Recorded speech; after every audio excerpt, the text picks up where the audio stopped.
You are listening to Redis in Action, practical patterns and recipes for developers. Like and subscribe to keep up to date on our latest audiobooks. Redis in Action, practical patterns and recipes for developers. Chapter 1, Welcome to the World of Redis, Beyond the Basics. 1.1, What is Redis? A high-level overview. Imagine a lightning-fast, open-source database that lives primarily in memory. That's Redis. Unlike traditional relational databases that store complex tables and relationships, or document databases that store flexible JSON-like records, Redis is fundamentally a data structure server. Think of it as a super-powered dictionary where you store information by giving it a unique name, a key, and associate it with various types of data structures as its value. Why data structure server? Because Redis doesn't just store simple strings or numbers. It inherently understands and supports a rich set of specialized data structures, each optimized for particular tasks. Strings, the most fundamental type, capable of holding anything from a user's name to a serialized JSON object, or even acting as a high-performance counter. Hashes, like miniature objects within Redis, perfect for storing collections of field value pairs related to a single logical entity, such as a user profile with fields like name, email, and age. Lists, ordered collections of strings, functioning like double-ended queues. You can efficiently add or remove elements from either the head or the tail, making them ideal for message queues or keeping track of recent items. Sets, unordered collections of unique strings, much like mathematical sets. They are excellent for managing groups of distinct items and performing operations like finding common members between two sets. Sorted sets, similar to sets, but each member also has a numerical score, allowing for automatic ordering. This makes them perfect for leaderboards, real-time rankings, or time series data, where elements need to be retrieved in order of their scores. Beyond these core types, Redis also offers more advanced structures and features like bitmaps for tracking specific bits, hyperlog logs for estimating unique counts with minimal memory, and streams for powerful, persistent real-time messaging. What makes Redis truly stand out? Blazing speed. Because it's an in-memory database, Redis can perform operations incredibly quickly, often processing millions of requests per second. This makes it ideal for use cases demanding extremely low latency. Versatility. Its diverse and yet cohesive set of data structures allows it to solve an unexpectedly wide array of problems, from simple caching to complex real-time analytics dashboards, often doing so more elegantly and efficiently than traditional databases. Simplicity. Despite its power, Redis has a relatively straightforward command set and API, making it surprisingly easy for developers to get started and integrate into their applications. Open source. It's a robust, community-driven project, transparent and constantly evolving with new features and optimizations by a dedicated team and global community. Persistence. While primarily in memory, Redis can optionally save your data to disk, ensuring that your valuable information isn't lost if the server goes down or needs to be restarted. We'll delve deeper into these crucial persistence mechanisms in a dedicated chapter. 1.2, Why use Redis? Common use cases and where it shines. You might be asking, why would I use Redis when I already have a database like PostgreSQL or MongoDB? The answer lies in its unique capabilities and the specific problems it truly excels at solving, often complementing, rather than replacing, your primary database. Redis specializes in high-speed data access for specific patterns that traditional databases might struggle with under heavy load. Consider these common scenarios where Redis truly shines. Caching. This is perhaps the most ubiquitous and impactful use case. Imagine your application frequently queries a slower database for user profiles, product details, or computed reports. Instead of repeatedly hammering your main database, you can store these frequently accessed pieces of data in Redis. When a request comes in, the application first checks Redis. If the data is found in this fast access memory store, it's served immediately, saving a costly and time-consuming trip to the slower primary database. This dramatically reduces the load on your main database and significantly speeds up application response times. Session management. For any web application, managing user sessions is critical. Storing session data, such as a user's logged-in status, preferences, or shopping cart contents, in Redis allows for highly scalable and resilient session management, especially in distributed environments where users might be served by different application servers. Their session data remains consistently available and quickly retrievable from Redis. Real-time analytics and leaderboards need to track real-time statistics like page views per second, unique visitors to a site, or the current top players in a game. Redis's atomic counters, sets for tracking unique items, and sorted sets for ordered rankings are perfectly suited for these tasks. You can increment values, add unique items, or update scores instantly, providing real-time insights without placing undue strain on a traditional database designed for complex queries. Message queues.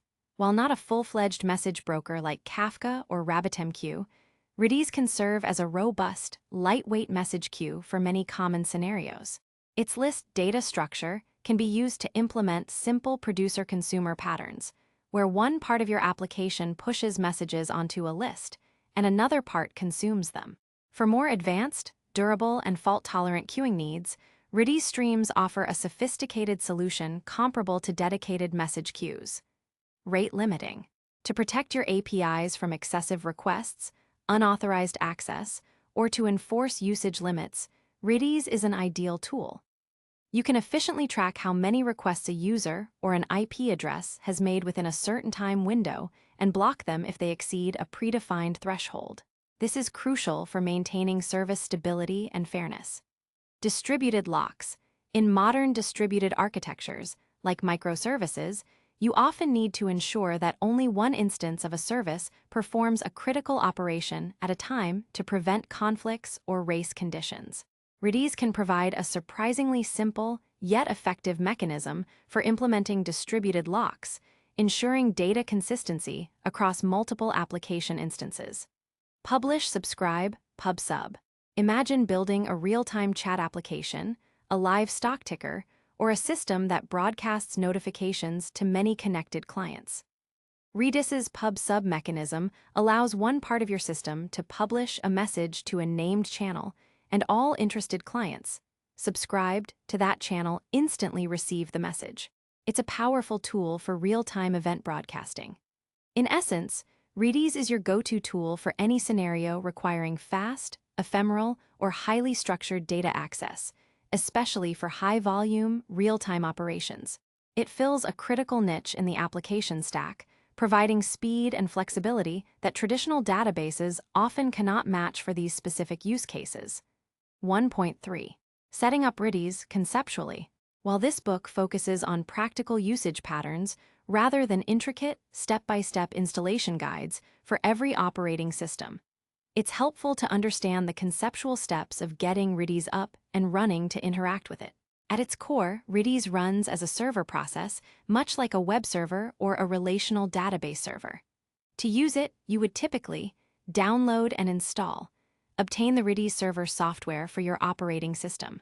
This usually involves downloading precompiled binaries or compiling from source code. Many operating systems also offer Redis through their package managers for convenience. Start the server. Launch the Redis server process.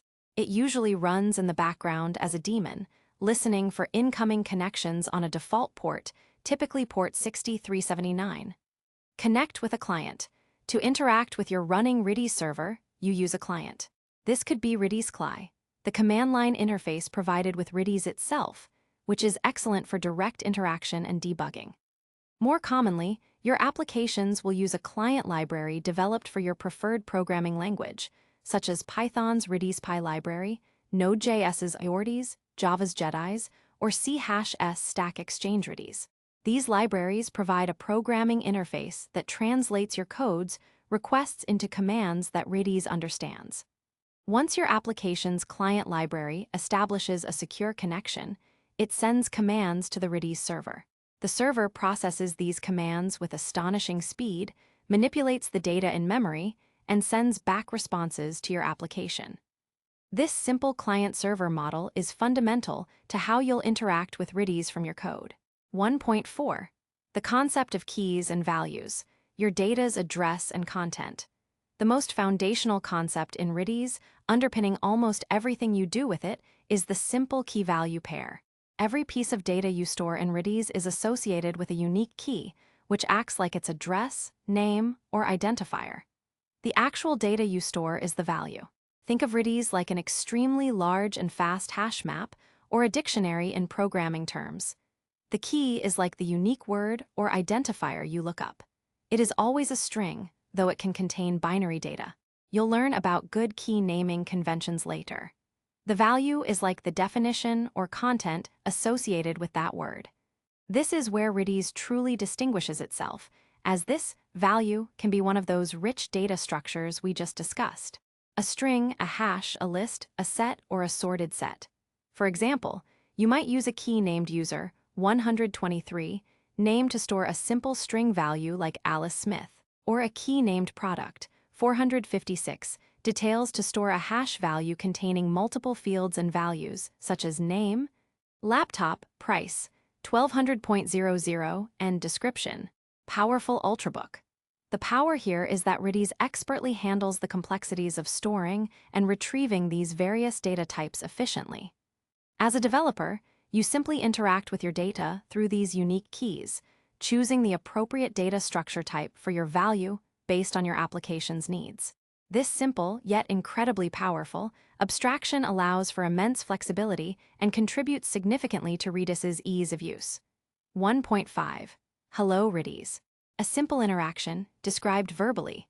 Let's illustrate how fundamentally simple it is to interact with Redis using a basic example, describing the interaction you might have with the command line interface, Redis CLI. Imagine you've started your Redis server and you've opened your command line client, which is now successfully connected to Redis. Setting a value, you might want to store a simple greeting message. You would issue a command to Redis, instructing it to set a key. Let's call this key migreeting. You then specify the string value you want to associate with it, for example, hello, Redis world. Conceptually, you're telling Redis, store this particular block of text under this specific name. Redis would respond very quickly with a confirmation, typically the word OK, indicating that the operation was successful. Retrieving a value. Now, to get that message back, you would issue another straightforward command, get the key migreeting. Conceptually, you're asking Redis, what value did you store under the name migreeting? Redis would then respond with the exact stored value you put in, hello, Redis world. This seemingly trivial interaction highlights the core of interacting with Redis. You issue a command like set or get, along with the relevant key, and sometimes a value or other arguments, and Redis performs the requested operation, responding with the result. This fundamental pattern extends to all its complex data structures, making it intuitive once you grasp these basic building blocks. In the next chapter, we'll dive deeper into strings and hashes, exploring their full capabilities and common practical uses. Chapter 2, Strings and Hashes, your first building blocks. Now that we have a foundational understanding of what Redis is and how it broadly operates, let's dive into the specifics of its most fundamental data types. Strings and hashes. These are often the first two data structures developers encounter and form the basis for many common and highly efficient Redis usage patterns. 2.1. Redis strings. Simple but mighty. At its simplest, a Redis string is exactly what it sounds like: a sequence of bytes. This can be plain text, serialized objects, like large JSON payloads or protobuf messages, or even binary data such as small images or file chunks, though generally, for larger files, storing references in Redis and the files themselves elsewhere is a more efficient and scalable strategy. Each string value is associated with a unique key. Basic operations and common use cases, storing and retrieving. To store a string value, you instruct Redis to set a key to a specific value. For instance, to store a user's display name, you might say, set the key user, 100, name to the string value John Doe. Redis would respond with an OK confirmation. To retrieve that string later, you would tell Redis to get the value associated with the key user, 100, name. Redis would then return the stored string John Doe. You can also set a key only if it doesn't already exist, using the setnx command, short for set if not exists. This is crucial for simple locking mechanisms, as we'll explore in a later chapter.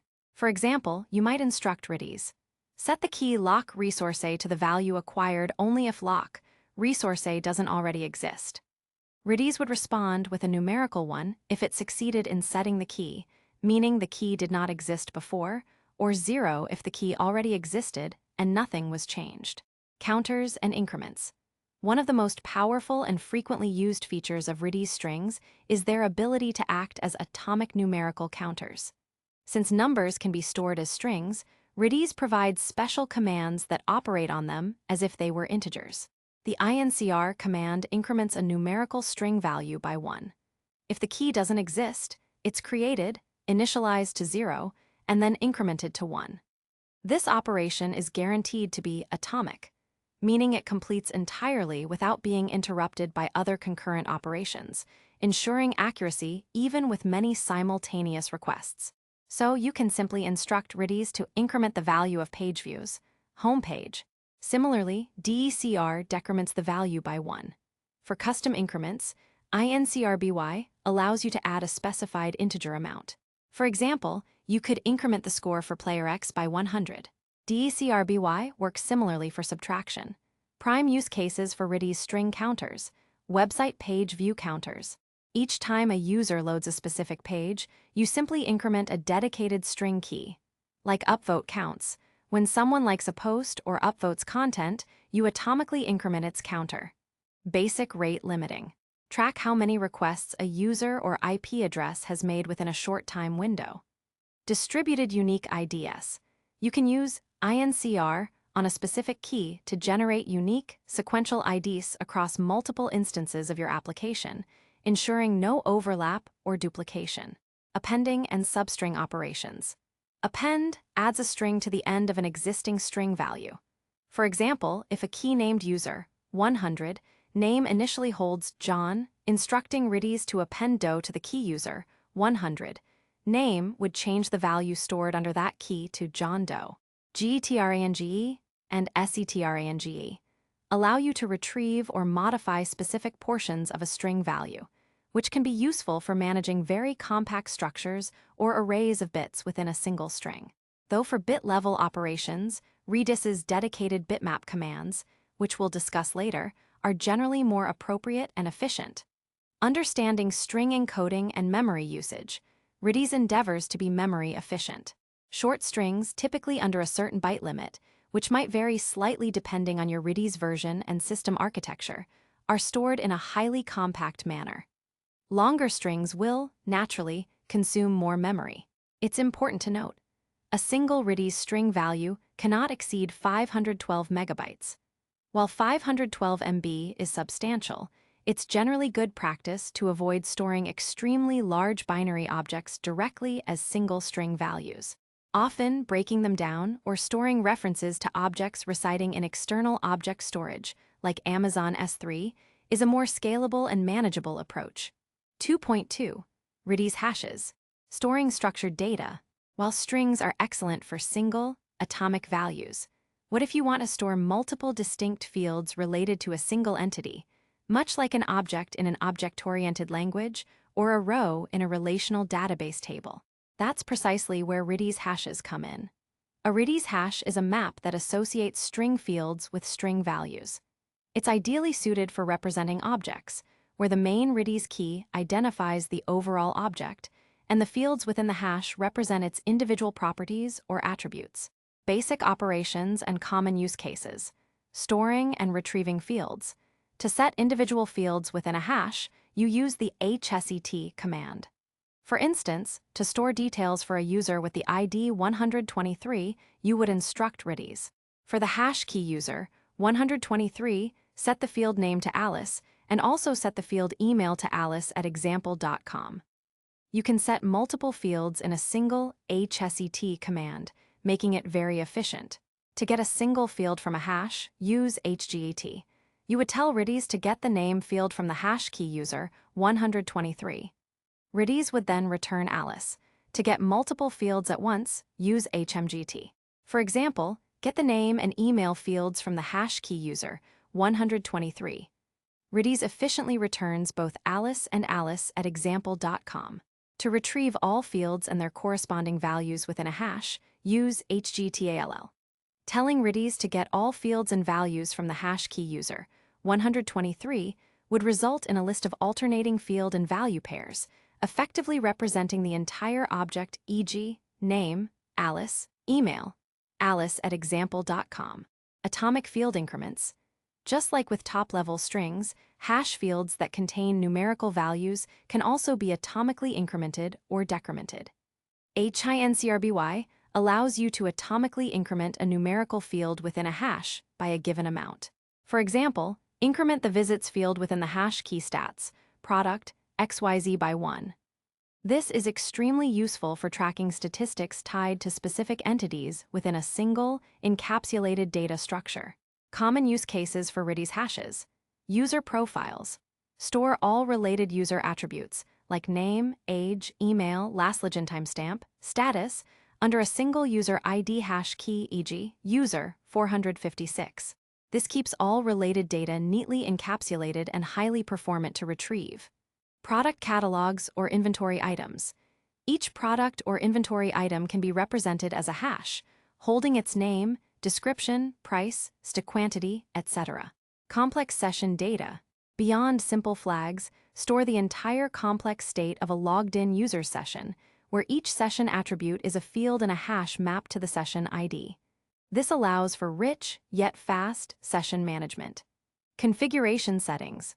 Store application-level or user-specific configuration settings in hashes, enabling easy updates and retrieval of multiple related settings. 2.3. Designing key names. Best practices for organization and pattern matching. A well-thought-out key naming convention is paramount for maintaining clarity, enabling easy introspection, and efficient usage of your Redis data store. While Redis keys are ultimately just strings, a structured and consistent approach makes a significant difference in a growing application. Utilize colons for namespacing. This is the most common and highly recommended practice within the Redis community. It helps organize your data logically, allowing you to group related keys together. A typical pattern is object type, id, field, e.g. for a string value user, 100, name, or for a hash containing profile data user, 100, profile. For larger applications, consider prefixes like application name, module data type id, e.g. myapp, cache, product, 500, details. This hierarchical approach improves readability and allows for simple pattern matching when you want to retrieve or manage groups of keys. Be descriptive. Use clear, concise names that immediately indicate the data's purpose. Avoid generic or ambiguous names like data1, item B, or value storage. Clarity now saves significant debugging time later. Maintain consistency. Adhere strictly to one naming convention across your entire application and team. This makes debugging, collaboration, and data understanding significantly easier. Inconsistent naming can lead to confusion and errors. Keep them reasonably short. While Redis keys can be quite long, excessively long keys consume more memory and can slightly increase network traffic for each command. Strive for a balance between descriptive clarity and compactness. A good convention allows for both. 2.4. Time to live, TTL, and expiration, managing temporary data. Often, data stored in Redis is temporary, like a cached result that might become stale, or a session token that should expire after a period of inactivity. Redis provides powerful mechanisms to automatically expire keys after a certain period, which is essential for managing memory efficiently and preventing stale data from residing in your cache. Setting expiration at creation. When you set a string value using the set command, you can simultaneously specify its time to live in seconds using an additional option. For example, you would instruct Redis to set the key cache, homepage content to a large HTML string with an expiration of 3600 seconds, meaning 1 hour. This is highly efficient as the expiration is applied as the key is initially stored. You can also specify expiration in milliseconds for finer granularity. Setting expiration on existing keys. You can apply an expiration to any existing key, regardless of its data type, after it has been created. For instance, to make a user's session key expire after 5 minutes, you would tell Redis to set an expiration on the key user session XYZ for 300 seconds. This command works on any existing key, whether it's a string, hash, list, set, or sorted set. Checking remaining time, to determine how many seconds are remaining before a key expires, you use the TTL command. For example, get the time to live for cache, homepage content. If the key exists but does not have an expiration set, TTL will typically return a special numerical value that indicates no expiry. If the key doesn't exist at all, it might return a different special numerical value. Removing expiration. To remove an expiration from a key, effectively making it permanent until explicitly deleted, you use the persist command. This is useful if you've decided that a piece of data that was once temporary should now remain in Redis indefinitely. How expiration works behind the scenes. Redis doesn't actively check every single key's expiration all the time, which would be incredibly resource-intensive for a database holding millions of keys. Instead, it utilizes a smart combination of passive and active deletion. Passive deletion. Whenever a client attempts to access an expired key, e.g., by trying to get it or operate on it, Redis will first delete the key if it has expired, and then report to the client that the key no longer exists. This ensures clients never interact with stale data. Active deletion. In the background, Redis periodically, e.g., every 100 milliseconds, samples a small, random subset of keys that have expiration times set. If any of these sampled keys have expired, Redis deletes them. This probabilistic approach ensures that expired keys are eventually removed without constantly scanning the entire key space, balancing efficiency with memory management. This sophisticated expiration mechanism means you don't need to manually manage the cleanup of temporary data, which is critically important for efficient caching and reliable session management. 2.5. Recipes. Practical applications. Let's illustrate these concepts with practical examples, described purely in terms of operations you would instruct Redis to perform and the responses you'd expect. Recipe 1. Simple session management with a hash. Imagine your web application needs to store various pieces of user session data, such as their user ID, the time they logged in, and perhaps some personal preferences. A Redis hash is an excellent choice for encapsulating this related information under a single, easily discoverable key. Step 1. On user login, creating a session. When a user successfully logs into your application, your code generates a unique, unguessable session ID, for example, a long random string or a universally unique identifier, UUID. Your application then instructs Redis to set multiple fields within a hash key named session, uniquesession IDABG.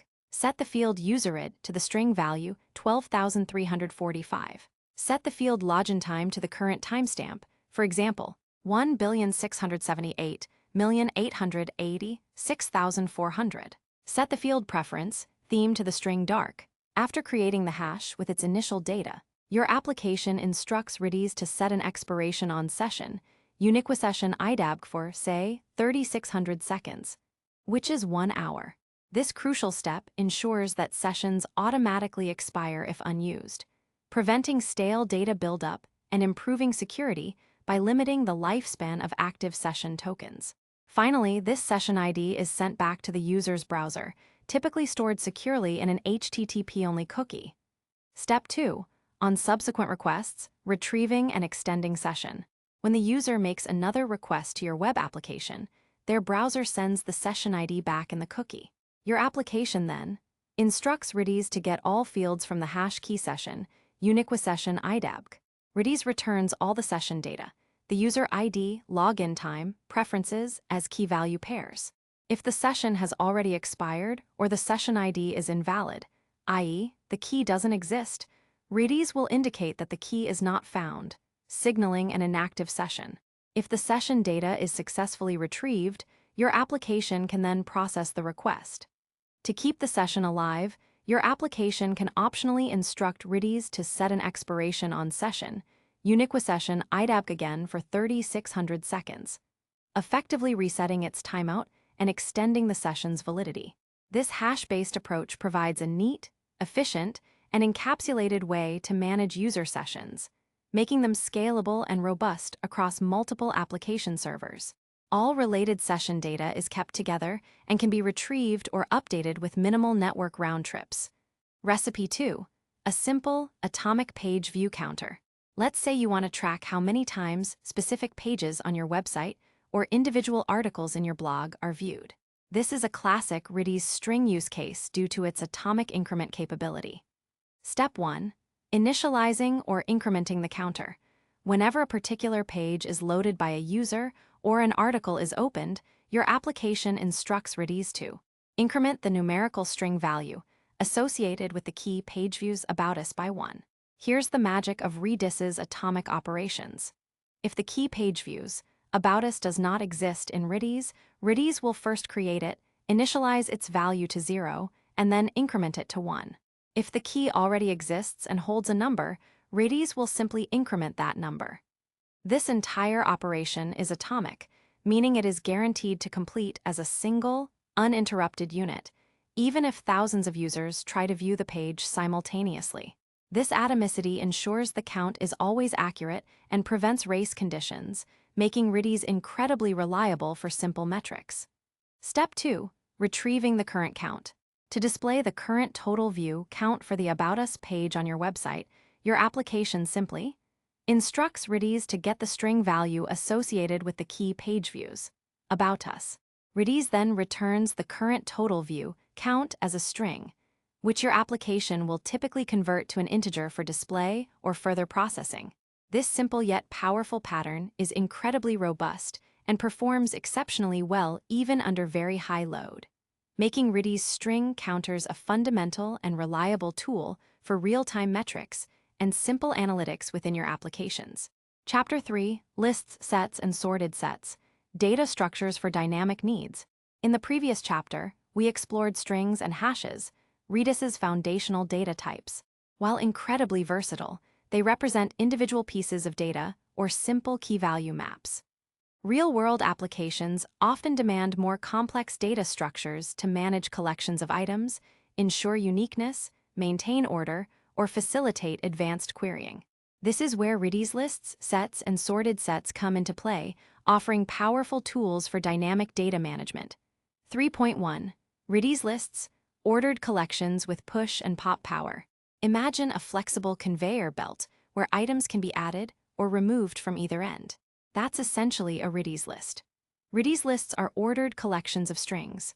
They are implemented as doubly linked lists, which means adding or removing elements from either the head, left, or the tail, right, is an incredibly fast operation, regardless of how many elements are currently in the list. Importantly, Redis lists allow duplicate members. Core operations and common use cases, pushing elements. To add an element to the left head of a list, you instruct Redis to lpush it. For example, lpush the value task A onto the list processing queue. If the list doesn't exist, it's created. You can push multiple elements at once. To add an element to the right tail of a list, you use rpush. So, rpush the value task B onto the list processing queue. This ability to add to both ends makes lists versatile for different queuing paradigms. Popping elements. To remove and retrieve an element from the left head of a list, you tell Redis to lpop it. For example, lpop an element from the list processing queue. Redis returns the removed element. If the list is empty, it returns nothing. To remove and retrieve an element from the right tail of a list, you use rpop. These pop operations are crucial for message queuing patterns, where a consumer processes items one by one, retrieving elements without removal. You can fetch a range of elements from a list without removing them using lrange. For instance, get elements from myfeed from index 0 to index 9. This is useful for displaying recent items or paginating through a list. Unlike many traditional databases, retrieving elements from the middle of a very long list can be slower, as Redis needs to traverse the linked list. For specific element access, lists might not be the ideal choice unless the list is relatively short. Trimming lists. To manage memory and keep lists at a manageable size, you can use ltrim to keep only a specified range of elements. For example, After adding a new item to the front of a list of recent activities, you might immediately instruct Redis to trim the list user. 123. Activate a log to keep only elements from index 0 to 99. This effectively ensures the list never grows beyond 100 entries, deleting older entries automatically. Blocking pops. One of the most powerful features for building robust queues is the concept of blocking pops. Commands like blpop and brpop behave like their non-blocking counterparts, lpop, rpop. But if the specified list is empty, instead of immediately returning nothing, the client connection will block pause until an element is added to the list by another client or a specified timeout expires. This is invaluable for building efficient producer-consumer patterns without constant polling. For instance, a worker process might tell Redis to blpop from the list job queue with a timeout of 0 seconds, meaning block indefinitely until a job appears. Common use cases for Redis lists. Message queues, the most classic use case. Producers RPUSH messages onto a list and consumers LPOP them off, providing a simple first-in first-out FIFO queue. Activity streams feeds. Track a user's recent actions or a website's global activity by LPUSHing new events onto a list and LTRIMing it to keep only the latest N entries. Notifications. Store pending notifications for a user, popping them off as they are viewed. Limited queues. Use LPUSH combined with LTRIM to maintain fixed-size collections like latest 10 blog posts or most recent 5 product views. Memory considerations. Lists are highly optimized for adding and removing elements from ends. Their memory consumption grows linearly with the number of elements. 3.2. Redis sets, unique unordered collections. If you need to store a collection of unique items where the order doesn't matter, Redis sets are your solution. Redis sets are unordered collections of unique strings. This means you can add an item multiple times, but it will only be stored once. Sets offer fast operations for adding, removing, and checking membership, and critically, they provide powerful mathematical set operations like union, intersection, and difference. Core operations and common use cases. Adding and removing members. To add one or more members to a set, instruct Redis to SADD them. For example, SADD tag, programming the members Python, Java, Redis. If Python is added again, it simply remains there once. Redis indicates it didn't add a new member. To remove members, use SREM. SREM tag programming the member Java. Checking membership. A very fast operation is to check if an element is a member of a set. SISMEMBR tag, programming Go. Redis returns 1 for true, it is a member, or 0 for false, it is not. This is much faster than checking membership in a traditional list. Retrieving members. To get all members of a set, use SMEMBRS. SMEMBRS online users would return all currently logged-in user IDs. The order of returned members is not guaranteed because sets are unordered. Set operations, the superpower of sets. These operations are incredibly valuable for relationship analysis. Union, SUNION, combines members from multiple sets to create a new set containing all unique members from all input sets. For instance, SUNION user, Alice, friends user, Bob friends would return all unique friends of either Alice or Bob. Intersection, Sinter, returns a new set containing only the members that exist in all specified sets. Sinter user, Alice, interests user, Bob, interests would find and return only the interests that both Alice and Bob share. Difference, SDIFF, returns a new set containing members that are in the first set but not in any of the subsequent sets. SDIFF user, Alice, friends user, Bob, friends would give you Alice's friends who are not also Bob's friends. These operations can also store their results in a new destination set, SUNIONSDORE, SINTRSDORE, SDIFFSDORE, which can be more efficient if you need to reuse the result multiple times. Common use cases for Redis sets. Tracking unique items.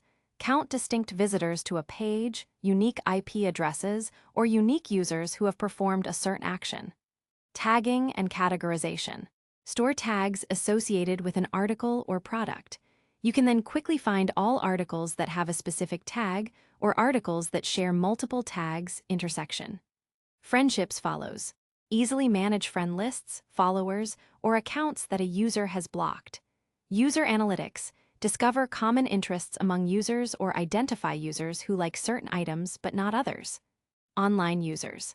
Add a user to an online user's set upon login and remove them upon logout. You can then instantly get the count of online users. Memory considerations. Sets are generally memory efficient due to their underlying hash table implementation. Performance scales well even with a large number of members. 3.3. Redis sorted sets, ordered collections by score. Redis sorted sets are a hybrid data structure that combines the uniqueness of sets with the ordering of lists. Each member in a sorted set is unique, like a Redis set member, but it also has an associated numerical floating point, score. The members are always kept ordered by their scores from lowest to highest. If scores are identical, members are ordered lexicographically, alphabetically. This makes sorted sets incredibly powerful for scenarios where items need to be ranked or retrieved based on a numerical value. Core operations and common use cases.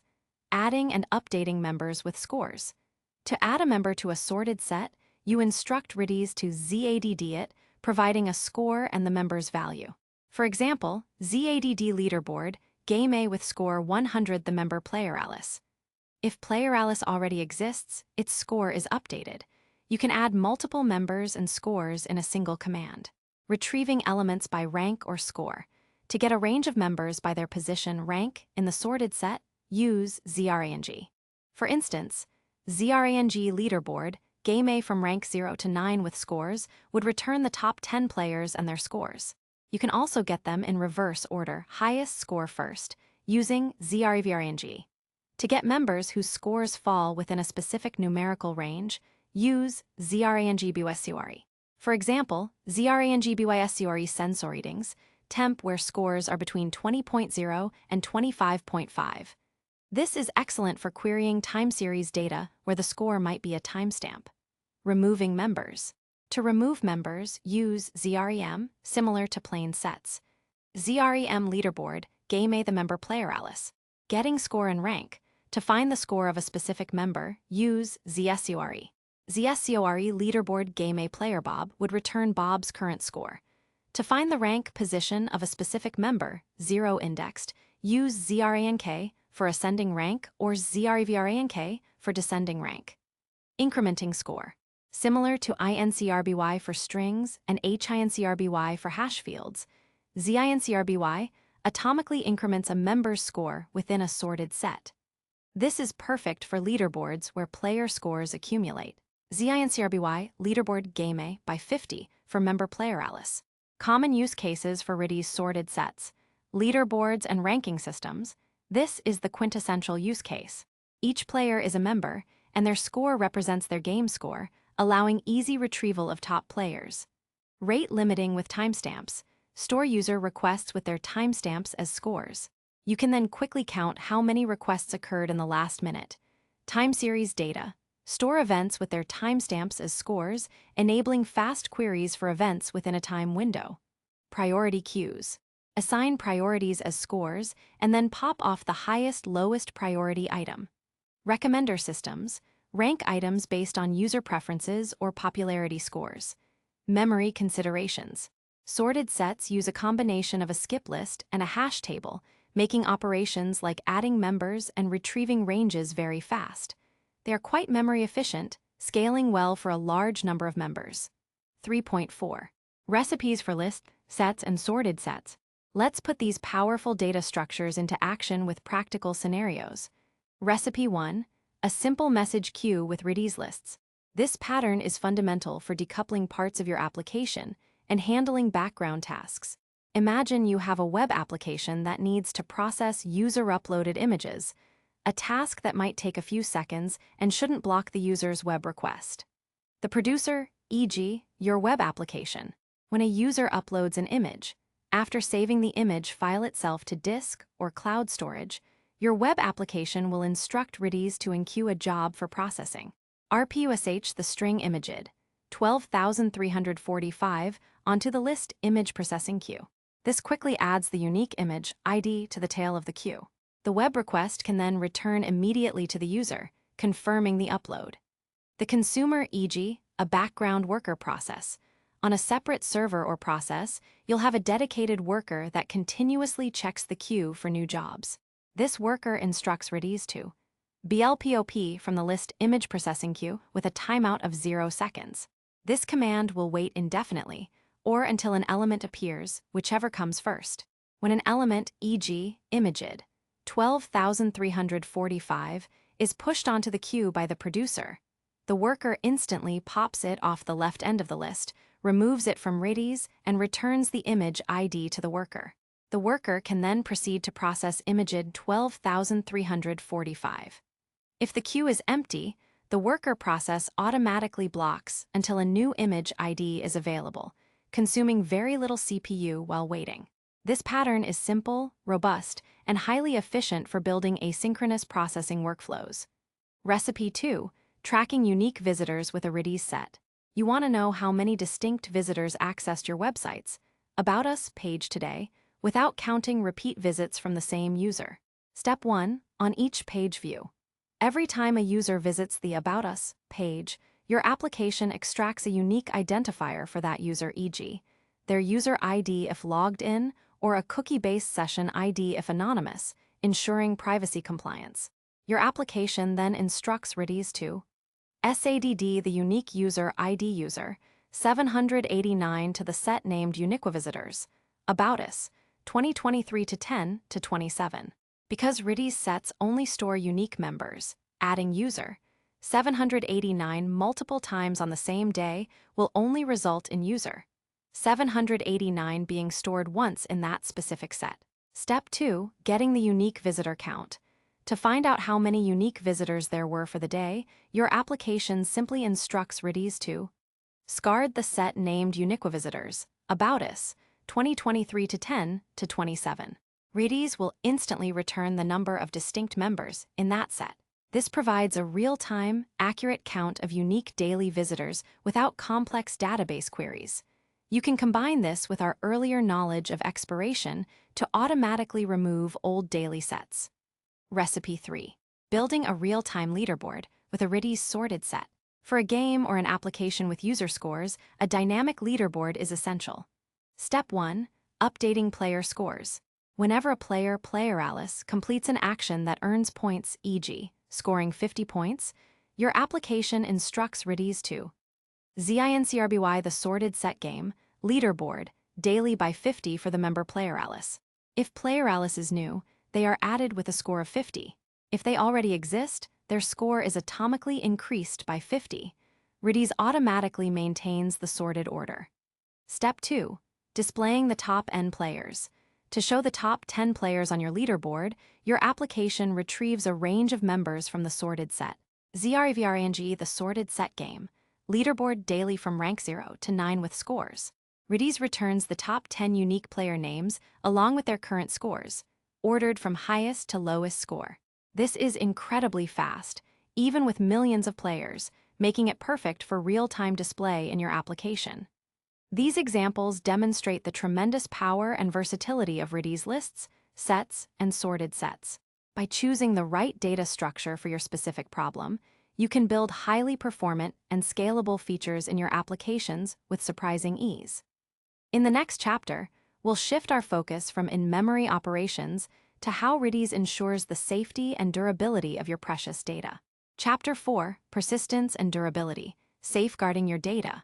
So far, we've explored Redis's incredible speed and versatility, largely attributed to its in-memory nature. However, storing data solely in memory carries an inherent risk. What happens if the Redis server crashes, the power goes out, or the machine needs a reboot? Without a mechanism to save data to disk, all your valuable information would be lost. This is where Redis's persistence features come into play, offering ways to safeguard your data and ensure durability. Redis provides two primary persistence mechanisms: RDB, Redis Database, Snapshots, a point-in-time snapshot of your entire dataset; AOF, Append-Only File, a log of every write operation performed on the server. Let's explore each in detail, understanding their strengths, weaknesses, and how they contribute to data durability. 4.1 RDB snapshots, point-in-time backups. RDB persistence works by taking a snapshot of the entire Redis database at specific intervals and saving it as a binary file to disk. Think of it like taking a photograph of your data's state at a particular moment. How it works conceptually. When an RDB save operation is triggered, Redis performs a fork operation, creating a background child process. This child process then writes the entire dataset from memory to a temporary RDB file on disk. While the child process is busy writing, the main Redis server process continues to serve requests, minimizing impact on performance. Once the child process finishes writing the temporary file, it atomically replaces the old RDB file with the new one. This copy-on-write mechanism is efficient and ensures data consistency during the save operation.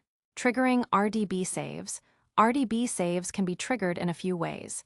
Manual save. You can explicitly tell Redis to save your data immediately to disk. This command, however, is blocking. It stops all other Redis operations until the save is complete. It's generally not recommended for production environments unless in very specific, controlled scenarios. A better manual approach is BGSAVE, background save, which triggers the fork-and-save process we discussed. Automatic configuration. This is the most common method. You configure Redis to automatically perform a BGSAVE whenever a certain number of write operations occur within a specified time span. For example, you might tell Redis, if at least 100 changes have happened within the last 5 minutes, perform a background save. Or, if at least 10 changes have happened within the last 15 minutes, perform a background save. You can define multiple such rules. Shutdown. When Redis is gracefully shut down, it typically performs a background save operation to ensure the latest data is present. Restoring data. To restore data from an RDB file, you simply place the RDB file in the Redis data directory and restart the Redis server. Redis automatically loads the RDB file upon startup, bringing the data back into memory to the state it was in when the snapshot was taken. Advantages of RDB. Compact binary files. RDB files are very compact, making them excellent for backups and disaster recovery. Smaller files are easier to transfer and store. Fast restarts. Loading RDB files into memory is typically much faster than replaying AOF files, especially for large datasets. Minimal performance impact for child process. Since the main server process continues to serve requests while the child process writes the snapshot, there's minimal latency impact during the save operation itself, though the fork operation can be noticeable for very large datasets. Disadvantages of RDB. Potential data loss. The main drawback is that RDB only saves data at discrete intervals. If Redis crashes between two save operations, you will lose all data that was written since the last successful snapshot. This data loss window can be anywhere from a few seconds to several minutes, depending on your save configuration. Forking overhead. For extremely large datasets, many gigabytes, the process of forking can momentarily pause the Redis server. While usually brief, it can be a concern in applications requiring ultra-low, consistent latency. 4.2 AOF persistence, a journal of operations. AOF persistence works by logging every write operation received by the Redis server. Instead of saving the data itself, it saves the commands that modify the data. Think of it like a journal or a transaction log. When Redis needs to restore data, it simply reads and re-executes all the commands in the AOF file, rebuilding the dataset in memory. How it works conceptually. Whenever Redis receives a command that modifies the dataset, e.g., set lpush hincrby, that command is appended to the AOF file. To avoid the AOF file growing indefinitely and becoming too large, Redis regularly rewrites, or replicates, the AOF file. This process, called AOF rewrite, creates a new, optimized AOF file that contains the minimal set of operations needed to reconstruct the current dataset. For example, if you increment a counter 100 times, the rewrite will replace those 100 INCR commands with a single set command to the final value, shrinking the file. Similar to RDB, AOF rewriting also involves a background process to avoid blocking the main server. Append policies. Durability levels. The crucial aspect of AOF is how frequently write operations are flushed, written, from memory to the disk. This determines the actual level of durability versus performance trade-off. Always, every write operation is flushed to disk immediately. This provides the highest level of durability, ensuring virtually no data loss even in a hard crash. However, it can significantly impact performance due to continuous disk I/O every sec. Redis flushes write operations to disk once per second. This is a good balance between durability and performance, as most operations are buffered. If Redis crashes, you might lose up to 1 second of data, commands received within that last second. This is the most common and recommended AOF setting. No, Redis relies on the operating system to flush the buffer, usually every 30 seconds or so. This setting offers the best performance but the lowest durability, as you could lose minutes of data in a crash. Restoring data. When Redis starts up, if AOF is enabled, it first checks for an AOF file. If found, it reads and executes every command in the file, effectively replaying the history of modifications to rebuild the dataset. Advantages of AOF. Maximal durability, with always or every sec. You can configure AOF to ensure almost no data loss, making it suitable for applications where every write is critical. Less data loss. The typical every sec configuration means you lose at most 1 second of data in a crash. Human readable. AOF files are text-based logs of Redis commands, which can be useful for auditing or debugging in some scenarios. Disadvantages of AOF. Larger file size. AOF files are typically larger than RDB snapshots, as they record operations rather than just the final state. Even with rewriting, they tend to be bigger. Slower restarts. For very large AOF files, replaying all the commands during startup can take a significant amount of time, leading to slower server restarts compared to loading an RDB snapshot. Potential performance impact. While Eversec is efficient, always can introduce noticeable latency for write-intensive workloads due to constant disk synchronizations. 4.3. Choosing the right persistence strategy, RDB, AOF, or both. The decision of which persistence mode to use depends entirely on your application's data loss tolerance and performance requirements. Scenario 1, you can afford to lose a few minutes of data. Recommendation, RDB only. This provides a simple backup solution with compact files and fast recovery, suitable for caching or ephemeral data where a small data loss window is acceptable. Scenario 2, you cannot afford to lose more than a few seconds of data. Recommendation, AOF with Eversec sync policy. This is the most common setup for applications requiring good durability while maintaining high performance. You trade off a tiny chance of data loss, up to 1 second, for better write throughput. Scenario 3, you have zero tolerance for data loss. Recommendation, AOF with always sync policy. Be prepared for a potential performance hit on write operations. This is generally reserved for extremely critical data where every single write must be durable. Scenario 4, you want the best of both worlds or maximum safety. Recommendation, enable both RDB and AOF.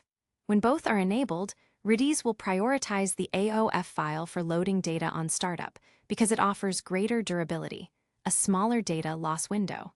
RDB can still be useful for point-in-time backups for disaster recovery or for creating historical snapshots, which are more compact and faster to restore if a full database rebuild isn't needed. No persistence option. It's also worth noting that you can choose to disable persistence entirely. This means Redis runs purely as an in-memory database. While it offers the absolute highest performance since there is no disk I/O whatsoever, it means all data is lost if the Redis server restarts or crashes. This setup is sometimes used for pure caching layers, where the underlying data can always be retrieved from a primary database or external source, and the cache can be completely rebuilt if needed. 4.4. Implications for developers. As a developer using Redis, understanding persistence is less about how to configure the Redis server, which typically falls to operations or DevOps teams, and more about recognizing its implications for your application's design. Data consistency. If your application relies on the absolute latest data and you're using RDB only, be aware of the data loss window. Design your application to handle a potential rollback to the last snapshot. Application startup time. If your application depends on Redis being fully loaded quickly after a restart, consider the size of your AOF file versus RDB snapshot, as AOF replay can take longer. Data backups. Knowing that RDB files are compact and restore quickly, your operations team might use them for routine backups. As a developer, you might consider how your application would behave if restored from an RDB file that is, say, an hour old. In summary, Redis persistence mechanisms are not an afterthought, but a fundamental part of deploying Redis in production environments. By understanding the trade-offs between RDB and AOF, you can design and implement applications that correctly leverage Redis while meeting your durability requirements. In the next chapter, we'll dive into one of Redis's most popular and valuable use cases, caching strategies. Chapter 5, Caching Strategies, Making Your Applications Fly. In the previous chapter, we discussed how Redis ensures the durability of your data. Now, we'll delve into a use case where Redis truly excels and often serves as a primary tool: caching. Caching is a fundamental technique for improving application performance, reducing database load, and enhancing scalability. With its in-memory speed and flexible data structures, Redis is an ideal caching solution for a vast array of applications. 5.1. The power of caching, why it matters. Imagine an e-commerce website where thousands of users are constantly viewing product details. Each time a product page loads, your application might have to query a database to fetch the product's name, description, price, and images. If this database query takes even a few tens of milliseconds, and you have thousands of concurrent users, your database can quickly become a bottleneck, slowing down the entire application and potentially crashing under heavy load. This is where caching comes in. The core idea of caching is to store frequently accessed data closer to the application, typically in a fast, in-memory store like Redis. Instead of repeatedly going to the original, slower data source, like a disk-based database or a remote API, the application first checks the cache. The benefits of effective caching are profound. Reduced latency. Data from an in-memory cache can be retrieved in microseconds, significantly faster than typical database queries that might involve disk I/O and complex computations. This means faster page loads and a snappier user experience. Reduced database API load. By serving data from the cache, you significantly decrease the number of requests hitting your primary database or external APIs. This offloads work from these systems, allowing them to handle more core operations and improving their stability. Improved scalability. Because the cache can handle a large volume of read requests very quickly, your application can support many more users without needing to scale up your expensive primary databases as aggressively. Redis is perfectly suited for caching due to several inherent strengths. Blazing speed. Being an in-memory store, it offers unrivaled read and write speeds. Diverse data structures. You can cache simple values, like a product's price as a string, complex objects, like a user's full profile as a hash, or even list of items, like recent search results as a list or sorted set. Built-in expiration, TTL. Redis allows you to automatically expire cached items after a defined time, preventing stale data. Eviction policies. When memory limits are reached, Redis can automatically evict less important cached data, which is crucial for managing the cache's footprint. Caching is a powerful optimization, but it introduces new challenges, primarily around ensuring data freshness and efficiently managing the cache's memory. 5.2. Core caching patterns with Redis. Several common patterns dictate how applications interact with a cache. Understanding these will help you choose the right approach for your data. Cache aside, also known as lazy loading. This is by far the most popular and flexible caching pattern when using Redis. The application code is responsible for managing the cache. How it works. Read request. When the application needs data, it first checks Redis for the corresponding key. Cache hit. If the data is found in Redis, a cache hit, the application retrieves it from Redis and immediately returns it. This is the fast path. Cache miss. If the data is not found in Redis, a cache miss, The application then fetches the data from the underlying, slower data source, e.g., your relational database, an external API, or a costly computation. Populate cache. After retrieving the data from the original source, the application stores a copy of this data in Redis for future requests. Critically, it usually sets an expiration time, TTL, for this cached item. Return data. Finally, the application returns the data to the client. Advantages: simplicity, relatively easy to implement in your application code. Read optimized, only data that is actually requested is cached, avoiding caching unused data. Less initial write overhead. Writes go directly to the primary data source, not the cache. Disadvantages: cache mislatency. The first request for any piece of data will experience the slower latency of hitting the primary data source. This is sometimes called a cold start problem. Stale data potential. If the original data source changes after the data has been cached, but before the cache entry expires, the cache will hold outdated or stale data. This requires careful cache invalidation strategies, discussed next.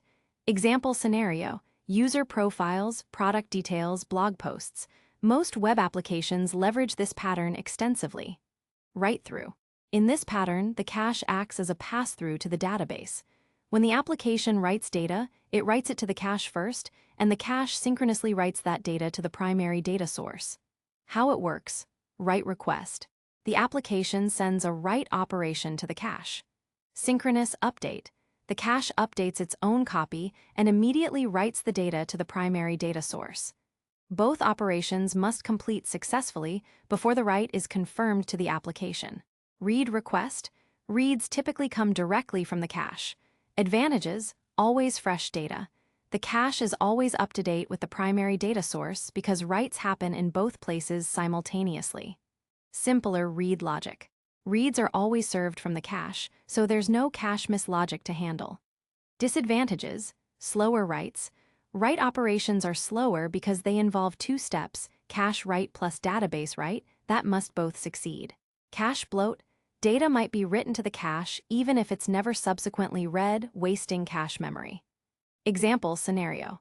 Less common for general application caching with Redis, but sometimes used in distributed systems where strong consistency for writes to a cache is paramount. Write back or write behind. This is an even more aggressive write caching strategy for very high-performance write scenarios. The application writes data only to the cache, and the cache asynchronously writes the data to the primary data source at a later time. How it works: write request. The application sends a write operation to the cache. Asynchronous update. The cache confirms receipt quickly and then, in the background, pushes the data to the primary data source. Advantages: extremely fast writes. Writes are super fast because they don't wait for the primary data source. Disadvantages: data loss risk. If the cache crashes before the asynchronous write completes, data can be lost. Complex consistency. Ensuring data consistency between the cache and the primary source can be very challenging. Example scenario. Typically not implemented explicitly by applications on top of Redis due to data loss risk. Rather, it's a pattern used in some internal database architectures or for specific types of data aggregation where eventual consistency and high write throughput are critical. Given its speed and the nature of most web applications, cache aside is the most common pattern you'll implement with Redis. 5.3. Cache invalidation and expiration strategies. The biggest challenge in caching isn't how to put data into the cache, but how to keep it fresh. Stale data can lead to incorrect or misleading information being presented to users. Redis provides robust features to manage this. Time to live, TTL, expiration. As we saw in Chapter 2, Redis allows you to set an expiration time on any key using commands like set key value x seconds or expire key seconds. This is the simplest and most widespread cache invalidation strategy. How it works: you decide how long a cached item remains valid. Once that time expires, Redis automatically deletes the key. Considerations. Setting the right TTL is crucial. Too short, and you'll have frequent cache misses. Too long, and your data will be stale for extended periods. The ideal TTL depends on how frequently the underlying data changes and how critical it is for your application to have the absolute latest data. For semi-static content like user profiles, a few minutes or hours might be fine. For real-time updates, seconds might be more appropriate. Explicit invalidations, cache busting. When the underlying data in your primary data source changes, you often want to immediately remove the corresponding entry from the cache, regardless of its TTL. This forces the next read operation to go to the primary data source and fetch the fresh data. How it works.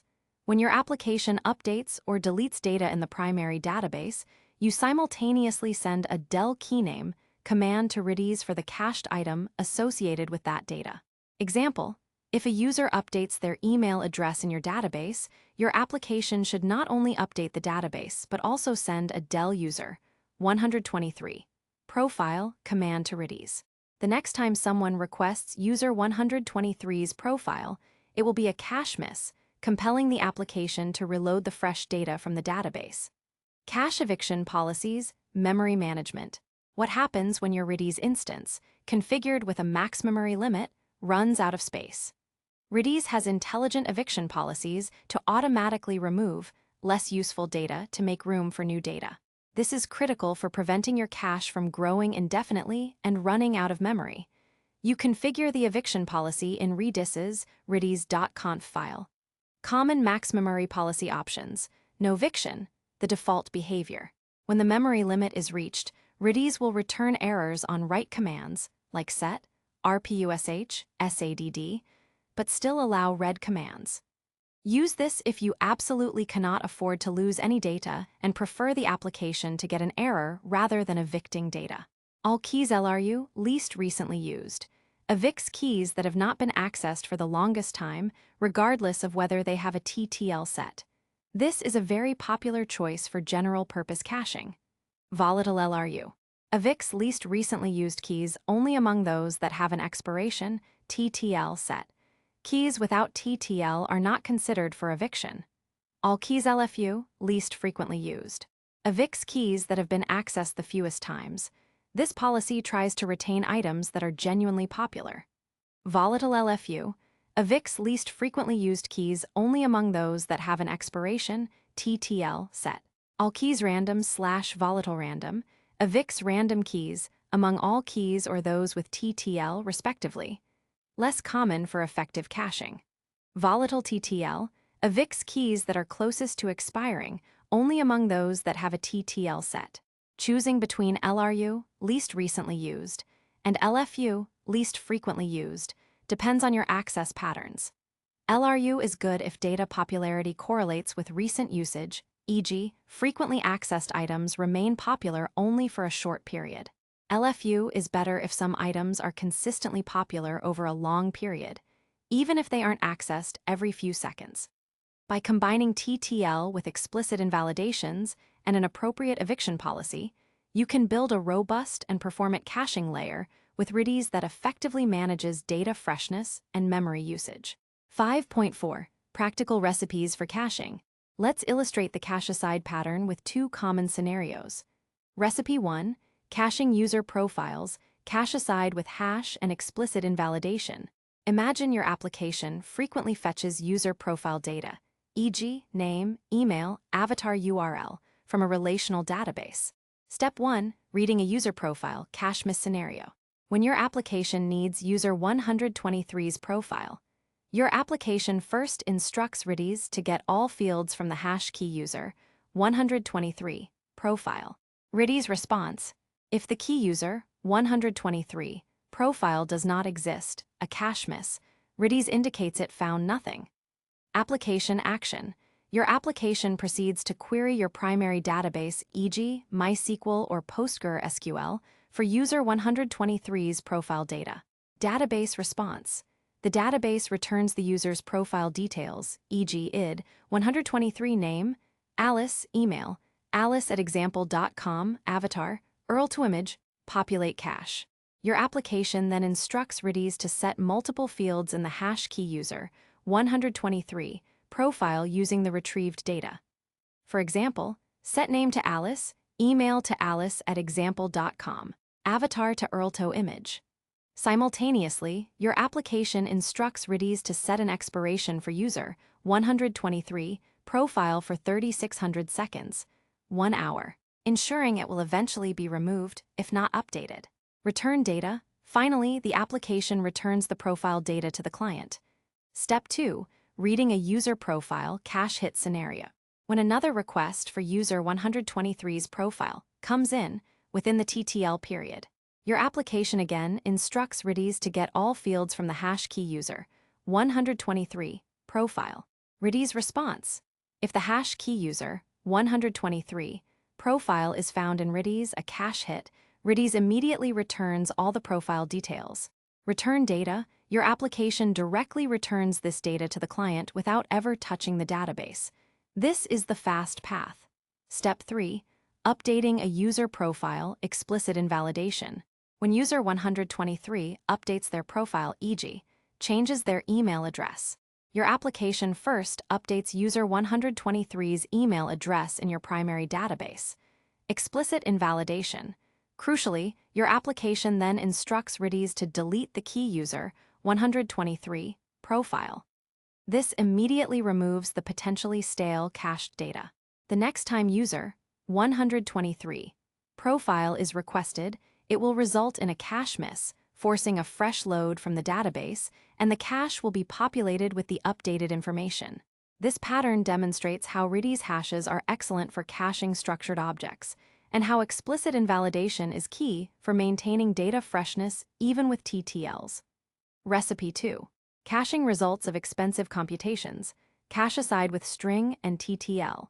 Consider an application that generates complex financial reports or search results based on many parameters. These computations might take several seconds or even minutes. Caching their results avoids redundant processing. Step 1. Requesting a report, initial computation and caching. The application receives a request for report X with specific parameters A, B, C. Your application constructs a unique Redis key based on the report name and parameters, e.g., report X, param A, param B, param C. Your application instructs Redis to get the string value associated with report X, param A, param B, param C. Redis response. If the key is not found, cache miss, Redis indicates nothing. Application action. Your application proceeds to perform the expensive computation or query needed to generate report X with parameters A, B, C. This might involve complex database joins, external API calls, or heavy analytics. Computation result. Once calculated, the result is typically a large JSON string. Populate cache. Your application then instructs Redis to set the key report X, param A, param B, param C to the computed JSON string value. It also instructs Redis to set an expiration for this key for 600 seconds, 10 minutes, assuming the report data is relatively stable for that period. Return data. The application returns the complete report data to the client. Step 2. Subsequent requests cache hit. For any subsequent requests for the exact same report X with parameters A, B, C, within the 10-minute TTL, your application constructs the same unique Redis key. Your application instructs Redis to get the string value associated with report X, param A, param B, param C. Redis response. Redis quickly returns the cached JSON string value. Return data. The application immediately returns this cached report data, bypassing the time-consuming recomputation. This pattern is highly effective for reducing server load and response times for computationally intensive or frequently accessed, but slowly changing data. By strategically applying caching patterns with Redis's flexible data structures and expiration mechanisms, you can dramatically improve the performance and scalability of your applications. Chapter 6. Messaging and Queues. Real-time communication with PubSub and streams. So far, we've seen Redis used for storing simple data, handling structured objects, managing collections, and dramatically speeding up applications through caching. Now, let's explore another incredibly powerful area where Redis shines. Facilitating real-time communication between different parts of your application or between separate services. Redis provides two distinct mechanisms for messaging: publish, subscribe, pub sub, and streams. Each caters to different messaging paradigms and offers unique advantages. 6.1. Redis pub sub, the real-time broadcast system. Imagine a radio station broadcasting information. Anyone can tune in to a specific frequency and listen to the broadcast, but if you tune in late, you miss what was said earlier. This is the essence of Redis's publish, subscribe, pub sub model. It allows clients to send messages publish to specific channels, and all clients currently listening, subscribing to that channel immediately receive the message. How it works: channels, messages are categorized into named channels. Think of these as topic names or subject lines. Publishers, clients that send messages to a specific channel are called publishers. Subscribers, clients that listen for messages on one or more channels are called subscribers. The key characteristic of Redis PubSub is its fire-and-forget nature. Once a message is published to a channel, Redis delivers it to all active subscribers and then immediately discards it. There is no message queue, no persistence, and no guarantee of delivery if a subscriber is offline or disconnects. Core operations: publish. To send a message, you instruct Redis to publish a message to a channel. For example, publish chat, general the message hello everyone. Redis returns the number of clients that successfully received the message. Subscribe. To listen for messages, a client instructs Redis to subscribe to one or more channels. For example, subscribe chat, general. Once subscribed, that client's connection to Redis becomes a dedicated receiving channel. PSUBSCRIB, pattern subscribe. For more flexible subscriptions, you can PSUBSCRIB to a pattern. This allows a client to receive messages from all channels matching a given glob-style pattern. For example, PSUBSCRIB notifications would receive messages from notifications, user, 123 notifications, admin, etc. Advantages of Redis PubSub: simplicity and speed. It's incredibly simple to set up and use, and message delivery is extremely fast due to its in-memory nature. Real-time broadcasting: perfect for scenarios where you need to broadcast information to many listeners instantly, e.g., real-time chat, live score updates, server-side events. Decoupling: publishers don't need to know anything about the subscribers, and vice versa, promoting a decoupled architecture. Disadvantages of Redis PubSub: no persistence, reliability.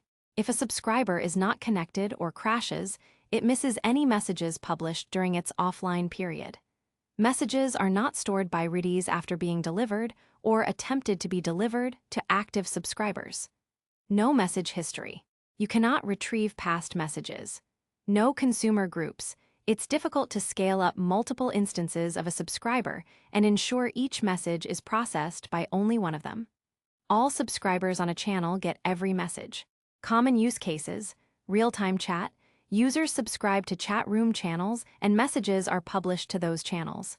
Live updates: sporting event scores, stock tickers, or sensor readings published to dashboards. Notifications: broadcasting system-wide alerts or updates to connected clients. Cache invalidation: when a piece of data changes in the database, a service can publish an invalidation message to a channel, and all caching services can listen and clear their relevant cache entries. 6.2. Redis Streams, the persistent, powerful log. While PubSub is excellent for simple broadcasts, many modern applications require more robust, persistent, and scalable messaging. This is where Redis Streams come in. Introduced in Redis 5.0, Streams provide an append-only, immutable log of events. They are designed for situations where messages need to be persistent, auditable, and processed reliably, even if consumers go offline. Think of a Redis stream as a continuous, ordered log file where new entries are always added to the end. Each entry has a unique, time-based ID and a set of field value pairs, like a Redis hash. Key features of Redis streams: persistence. Stream data is persistent, assuming you have Redis persistence enabled, RDB or AOF. Append-only log. Messages are never removed unless explicitly trimmed. This means you can replay message history. Unique message IDs. Every message gets a unique, automatically generated ID, usually based on a timestamp, ensuring strict ordering. Consumer groups. This is a crucial feature that enables multiple consumer instances to read from the same stream, ensuring that each message is processed by only one consumer within that group. It automatically tracks which messages have been consumed and acknowledged by each consumer. Acknowledgement. Consumers can explicitly acknowledge that they have successfully processed a message, which is vital for reliability. Core operations. XADD, add to stream. To add a new message to a stream, you specify the stream name, the message ID, usually for auto-generation, and then a series of field value pairs that constitute the message. For example, XADD sensor data temperature, 23.5, humidity 60. XRANGE, read by range, to read messages from a stream within a specific range of IDs. You can specify start and end IDs. For example, XRANGE sensor data 0 to 0 plus. Read all messages from the beginning to the end of the stream. XREAD, read from multiple streams. To read new messages from one or more streams, typically from a specific ID, like read from where I left off. This is often used with the special ID $, to mean the last ID in the stream. XGRUP, create manage consumer groups, commands to create, set initial IDs and manage consumer groups. For instance, XGRUP create sensor data migroup, create group migroup starting from now. XREDGRUP, read as part of a consumer group. This is the command used by consumers within a group. It allows consumers to read new messages assigned to them or fetch pending messages. For example, XREDGRUP group migroup, consumer 1 SDRAMS sensor data, consumer 1 in migroup reads new messages from sensor data. The indicates reading new messages that haven't been delivered to any other consumer in the group yet. XACK, acknowledge message. After a consumer successfully processes a message, it should acknowledge it. XACK sensor data migroup message ID tokenage. This marks the message as processed, and Redis will not redeliver it to another consumer in that group unless explicitly requested. Advantages of Redis streams. Reliability and persistence. Messages are stored and can be replayed. Scalability with consumer groups. Easily scale processing by having multiple workers in a consumer group, each processing a subset of messages. Complex scenarios. Support for features like message history, message claiming, reassigning pending messages, and dead letter queues. Disadvantages of Redis streams. More complex. More setup and logical complexity compared to simple PubSub. Lower throughput than raw PubSub. Due to persistence and acknowledgement, direct stream writes, XADD, can have slightly lower raw throughput than fire and forget PubSub publish. Common use cases. Event sourcing, recording every change or event in your system as an immutable log. Asynchronous processing, long-running tasks, analytics jobs, or data pipeline processing. Change data capture, CDC, replicating changes from a database to other systems. Notifications with guaranteed delivery, ensuring critical notifications are processed even if the target system is temporarily down. 6.3. PubSub versus streams, choosing the right tool. The choice between Redis PubSub and Redis streams boils down to your specific messaging requirements. Feature Redis PubSub, Redis streams. Durability, no messages are fire and forget. Yes, messages are persistent log entries. Message loss, high risk if subscriber is offline, low risk, due to persistence and consumer groups. History, no past messages available, yes. Able to replay message history. Ordering best effort, but not guaranteed across channels, guaranteed within a single stream. Scalability, all subscribers get all messages, fan out. Scales by consumers per channel, consumer groups, allow parallel processing of disjoint message subsets. Scales by consumers per group. Complexity, simple to implement more complex API and management, consumer groups, acknowledgements. Ideal for real-time chat, ephemeral notifications, quick broadcasts, cache and validation event sourcing, asynchronous task processing, reliable queues, change data capture, microservice communication. When to use PubSub. You need to broadcast messages to all currently connected listeners. Messages are ephemeral, missing some is acceptable. Simplicity and raw speed are paramount. When to use streams, you need message persistence and reliability. Messages must be processed at least once or exactly once with careful design. You need to scale message processing across multiple consumer instances, with each message processed by only one. You need to replay message history. It's common for applications to use both. For example, a system might use PubSub for real-time UI updates, but use streams for critical background job processing. 6.4. Recipes. Putting messaging into practice. Let's illustrate these concepts with practical scenarios. Recipe 1. Building a simple real-time chat channel, PubSub. Imagine a basic chat application where users send messages to a general channel. Scenario: User A sends a message. User B and User C are currently in the chat room. Step 1. User A sends a message publisher. User A's client, or the backend server on their behalf, instructs Redis to publish to the channel chat, general the message User A, "Hey, what's up?" Redis then immediately forwards this message to all active subscribers of chat, general. Step 2. User B and User C receive messages, subscribers. Before User A sent the message, User B and User C's clients would have instructed Redis to subscribe to the channel chat, general. Upon User A's publish, Redis delivers User A, "Hey, what's up?" to both User B and User C's subscribed connections simultaneously. Both users see the message appear instantly in their chat interface. What if User D joins late? If User D joins the chat, general channel after User A's message was published, User D will not see User A's message. PubSub provides no history. New messages published after User D subscribes will be received. This pattern is extremely effective for immediate, ephemeral communication. Recipe 2. Reliable background job queue, Redis streams with consumer groups. Let's revisit the image processing example from the caching chapter. But now imagine it's critical that every image processing job is handled reliably, even if worker processes crash. Scenario: a web server generates image processing tasks. Multiple worker servers need to process these tasks, and each task should only be processed once. Step 1. Web server adds a job, producer. When an image is uploaded, the web server instructs Redis to add a new job to a stream. XADD to the image processing stream using auto-generated ID. With key-value pairs imaged unique 123 and operation thumbnail generation.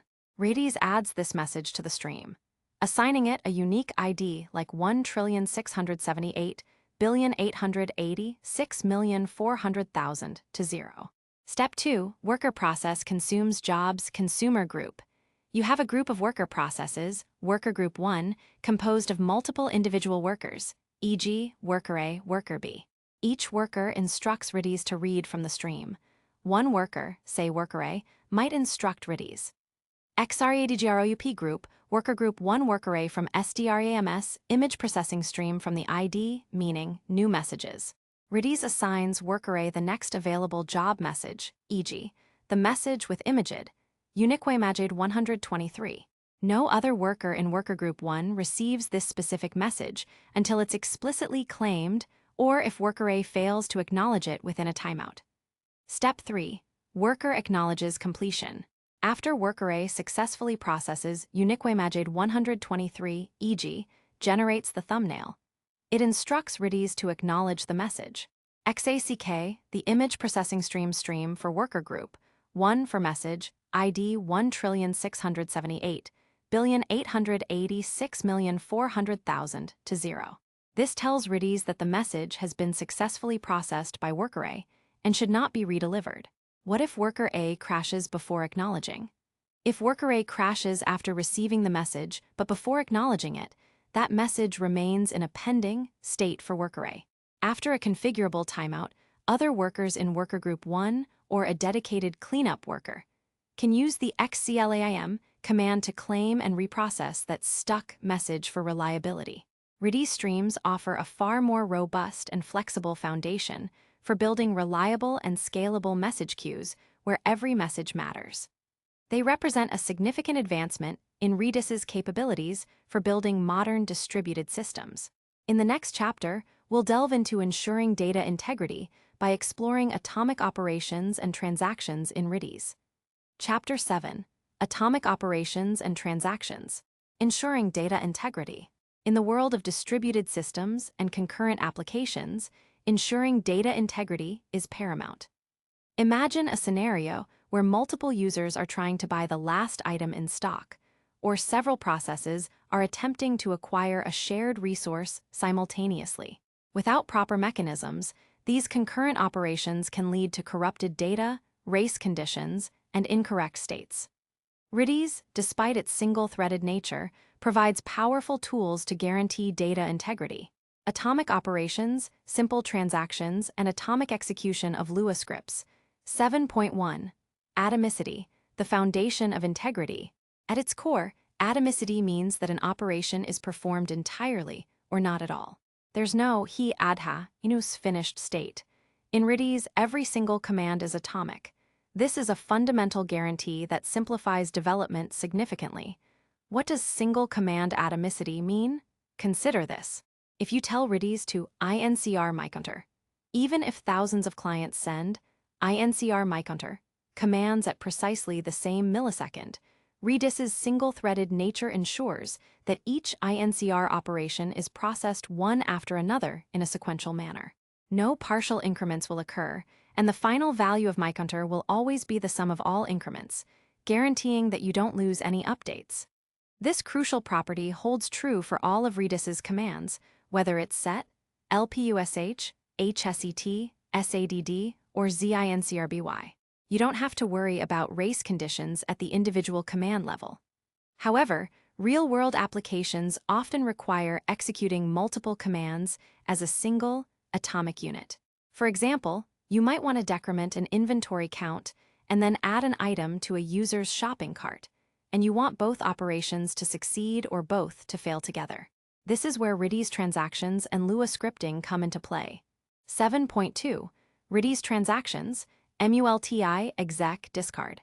Redis provides a basic form of transactions using the multi, exec, and discard commands. These transactions allow you to queue up multiple commands and then execute them all at once as an isolated sequential operation. How it works, conceptually, multi. When a client issues the multi command, Redis enters a transaction state. From this point forward, every subsequent command sent by this client is not executed immediately. Instead, Redis queues them up. Commands are queued. As you send commands e.g., set, lpush, hincrby, Redis responds with queued to confirm that the command has been added to the transaction queue. Exec. When the client sends the exec command, Redis processes all the commands in the queue sequentially, one after another, as a single atomic unit. No other client commands can interleave with the commands within this transaction. Discard. If, while queuing commands, the client decides to cancel the transaction, it can send discard. This empties the queue and no commands are executed. Atomicity and isolation in multi exec. Atomicity. All commands within a multi exec block are executed sequentially without interruption from other client commands. They either all get processed or none do, if discard is called, or if a watch command fails, as we'll see next. No rollback on errors. It's crucial to understand a key difference from traditional relational database transactions. If a command within the queued transaction is syntactically incorrect, e.g., trying to incr a key that holds a non-numeric string, Redis will detect this before exec and prevent the transaction from running. However, if a command is semantically incorrect, e.g. attempting to operate on a wrong data type, like an lpush on a string key after the exec has begun, Redis will execute the valid commands and skip over the invalid one without rolling back the entire transaction. It will simply report the error for that specific command in the exec response. This means Redis transactions are not truly all or nothing, in the sense of a full rollback on any kind of error during execution. No snapshot isolation. Redis transactions do not provide snapshot isolation. This means that changes made by commands within the same transaction are visible to subsequent commands within that same transaction. For example, if you incr a counter and then get it within the same transaction, the GET will see the incremented value. 7.3. Optimistic locking with watch. For scenarios where you need to check the current state of a key before proceeding with a transaction, and ensure that the key hasn't changed between your check and the transaction's execution, Redis provides the watch command. This enables an optimistic locking pattern. How watch works with multi-exec. Watch keys. Before beginning a multi-exec transaction, the client uses the watch command to specify one or more keys it wants to monitor for changes. Check key state. The client then performs any necessary reads on those watched keys. Start multi. The client begins its multi-command transaction with multi. Queue commands. Commands are queued as usual. Exec. When exec is called, Redis checks if any of the watched keys have been modified by another client since they were watched. Success. If none of the watched keys have changed, the transaction executes normally, and all watched keys are automatically UNWATCH'd. Failure. If any of the watched keys have been modified by another client, the transaction is immediately aborted. None of the queued commands are executed, and exec returns a special nil or empty reply, indicating the failure. The client can then retry the entire operation. Analogical explanation. Imagine you're buying the last concert ticket. You watch the ticket's remaining key. You GET its value, it's 1. Good. You start multi. You queue commands. DECR tickets remaining. SADD my tickets ticket ID 123. You exec. If no one else bought the ticket while you were preparing your transaction, your commands run. If someone else bought it, thus modifying tickets remaining, your exec fails and you know you need to restart the process or inform the user it's sold out. Use cases for watch, conditional updates. Updating a value only if it still matches an expected value, e.g., implementing compare and swap. Inventory management, decrementing stock only if it's greater than 0. Rate limiting with counters. Incrementing a counter only if it hasn't exceeded a threshold within a time window, though Lua scripts are often more robust for this, as we'll see. 7.4. Lua scripting. Complex atomic operations. While multi-exec provides basic transactions, they have limitations. The client defines the entire sequence of operations beforehand. For more complex logic, like, if this condition is true, then do A, else do B, or operations that require reading and then writing based on the read within a single atomic step, Lua scripting is the solution. Redis embeds a Lua interpreter, allowing you to write small Lua programs that run directly on the Redis server. The crucial guarantee is that an entire Lua script execution is atomic. Once a Lua script starts running, no other Redis commands from other clients can execute until the script has finished. This ensures there are no race conditions within the script's logic. How Lua scripting works conceptually. EVAL or EVALSHA. You send a Lua script to Redis using the EVAL command, along with the number of keys the script accesses and the actual keys and arguments. Atomic execution. Redis executes the entire Lua script in its single-threaded environment. All commands used within the script, e.g., redis.call get, keys1, redis.call set, keys1, argv1, are executed immediately as part of the atomic script. Result, the script returns a value which Redis sends back to the client. Advantages of Lua scripting: true atomicity of complex logic, the strongest guarantee for multi-command logic. Reduced network round trips. A complex sequence that might involve multiple client-server communications is executed as a single network request. This greatly improves performance, especially for latency-sensitive operations. Complex conditional logic. Easily implement if-then-else, logic, loops, and data manipulation directly on the server. Typical use cases for Lua scripting: robust rate limiting. Implement token bucket or leaky bucket algorithms where thresholds are checked and counters updated atomically. Atomic deductions transfers, decrementing a balance if it's sufficient, and then performing another action based on that deduction, all atomically. Complex caching logic. For instance, a cache fill operation that performs a series of checks and writes. Check and set with side effects. Cases where watch might be too simplistic or prone to many retries for very busy keys. Example Lua script logic, conceptual. Imagine a purchase item script. It takes itemid, userid, quantity, price. It checks stock level for itemid. If stock level is sufficient, DECRBY stock level by quantity. RPUSH user cart with itemid. Return success. Else, return INSUFFICINTSTOCK. This entire sequence, including checking stock and updating it, runs as one uninterrupted operation. 7.5. Recipes. Implementing integrity patterns. Let's look at how these concepts are applied. Recipe 1. Simple atomic transfer, MULTI exec. Imagine transferring credits from one user's account to another. Both accounts are represented by Redis string keys holding numeric values. Scenario: user Alice wants to transfer 100 credits to user Bob. Step 1. Application prepares the transfer. The application initiates a transaction by instructing Redis MULTI. Then, it adds the commands needed for the transfer to the queue. DECRBY user Alice, credits by 100. INCRBY user Bob, credits by 100. Assuming a simple check for sufficient balance is performed before this transaction, or handled at the application level. Step 2. Execute the transaction. The application then instructs Redis exec. Redis response. Redis performs both the decrement and the increment. If all commands are valid, it returns an array containing the results of each command, e.g., new Alice balance, nuba balance. Both operations are guaranteed to complete without interference. This MULTI exec ensures that either both balances are updated, or neither are, if something prevents the exec from starting. Recipe 2. Implementing a take 1, atomic inventory decrement, watch an MULTI exec. This is a classic optimistic locking scenario. You only want to decrement the stock if it's still available.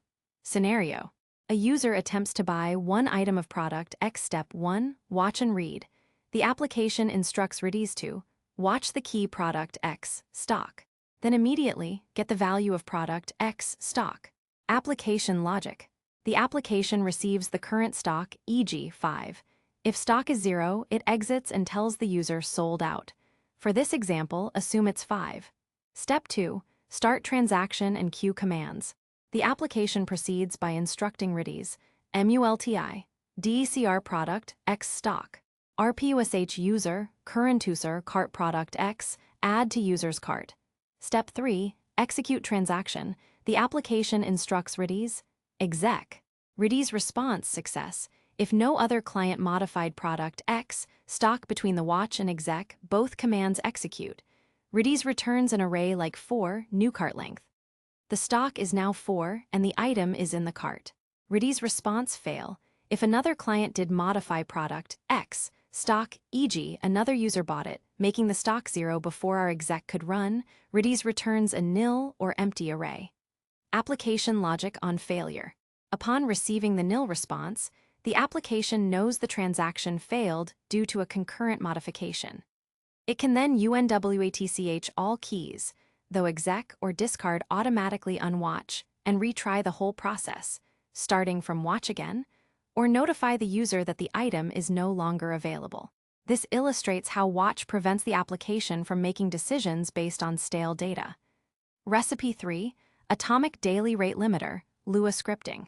We want to limit a user to 100 requests per day. User, 123. This needs to be atomic. Check count if under limit, increment, and set check expiration. Scenario: a user makes an API call. The Lua script conceptual logic. Keys 1 is the rate limit key, e.g., rate limit, user, 123. argv1 is the maximum allowed requests, e.g., 100. argv2 is the expiration time in seconds, e.g., 86400 for 24 hours. Local current requests, redis.call get, keys 1. If current requests equals false, then key does not exist, first request. Redis.call setx keys 1. argv2, 1, set count to 1 with expiration. Return 1 request allowed, count is 1. Else, he exists. Convert to number. Local count equals number, current requests. Local limit equals number, argv1. If count limit, then under limit, increment. Redis.call incr, keys 1. Return count plus 1 request allowed. Return new count. Else, over limit. Return request denied. End. Application calls the script. The application prepares the script and parameters, then instructs Redis. EVAL Thebovlua script body 1 rate limit user, 1, 2, 3, 1, 0, 0, 8, 6, 4, 0, 0. The 1 indicates one key is passed. Redis executes atomically. Redis receives the script, executes it entirely without interruption. It retrieves the current count, performs the conditional logic, potentially increments the counter, and resets the expiration. It returns the result of the script, e.g., 1 for first request, 2 for second, up to 100, then -1 for denied. This approach ensures perfect atomicity for complex operations, as the entire script executes as a single, uninterrupted unit on the Redis server, guaranteeing correct rate limiting even under heavy concurrency. Mastering atomicity, transactions, and Lua scripting in Redis provides the foundational tools for building robust, concurrent applications where data integrity is non-negotiable. In the next chapter, we'll build on these concepts to explore advanced patterns like distributed locks and more sophisticated rate limiting. Chapter 8: Distributed Locks and Rate Limiting. Managing concurrency. In modern application architectures, especially those built using microservices or operating on cloud platforms, it's common to have multiple instances of the same service or multiple independent services running simultaneously. While this offers immense benefits for scalability and resilience, it introduces a significant challenge: managing shared resources and preventing unintended interactions between these concurrently running processes. This is where concepts like distributed locks and rate limiting become vital, and Redis, with its speed and atomic operations, is an excellent tool for implementing both. 8.1. Distributed locks. Orchestrating shared access. Imagine a scenario where 3 different instances of your order processing service are running, and 2 of them simultaneously try to update the stock count for the last remaining item. Or perhaps a scheduled job is supposed to run only once, but due to deployment issues, 2 instances of it start up. Without coordination, this can lead to data corruption, double processing of tasks, or inconsistent application states. A distributed lock is a mechanism that ensures only one process, or one instance of a process, can execute a critical section of code or access a shared resource at any given time across a distributed system. It acts like a gatekeeper, granting exclusive access to one contender at a time. Redis is a strong candidate for implementing distributed locks due to its single-threaded nature and atomic commands. When a process attempts to acquire a lock, it tries to create a specific key in Redis. If the key already exists, another process holds the lock. If the key doesn't exist, the process successfully creates it and thereby acquires the lock.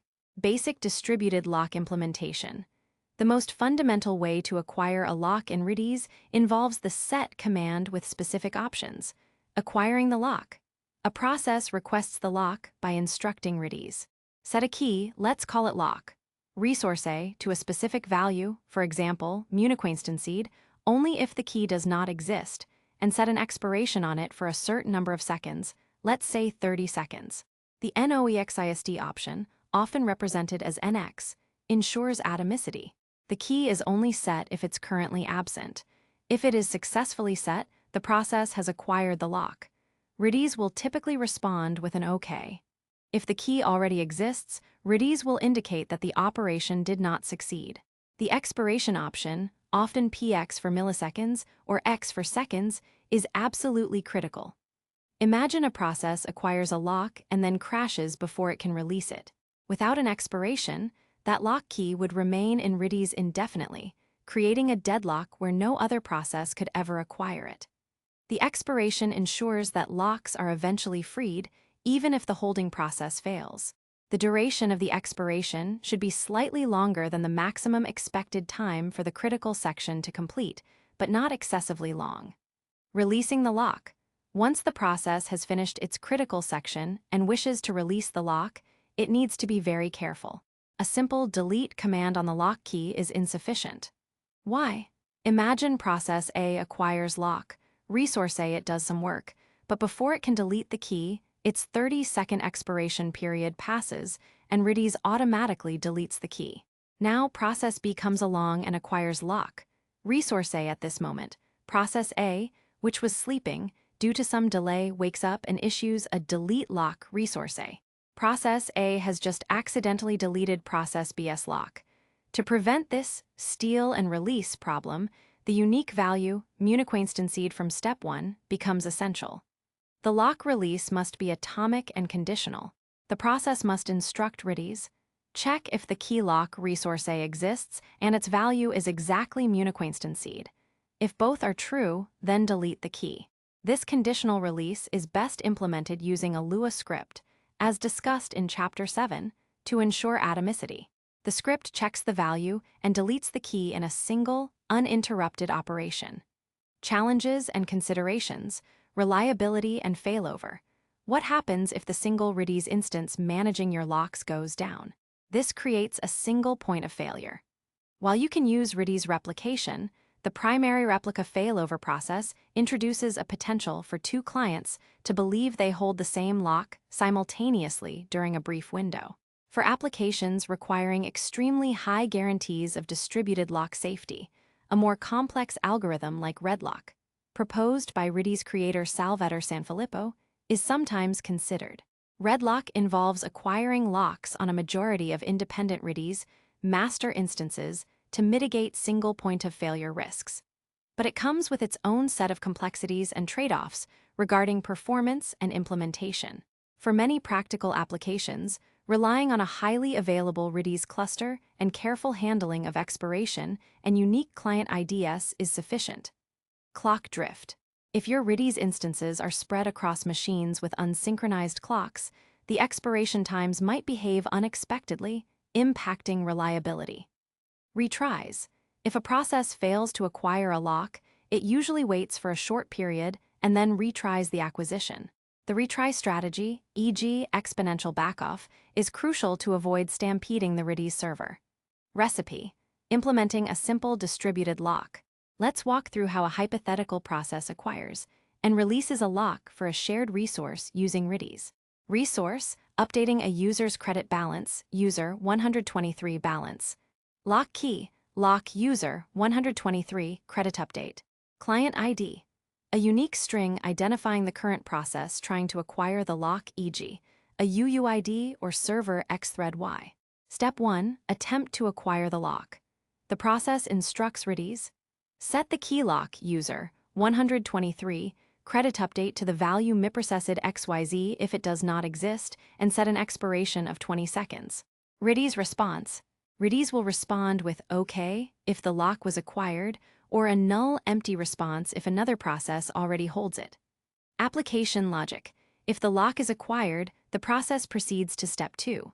If not, it waits a moment and retries or gives up. Step 2. Perform critical operation if lock acquired. The process safely updates the user's credit balance, knowing it is the only process with access at this moment.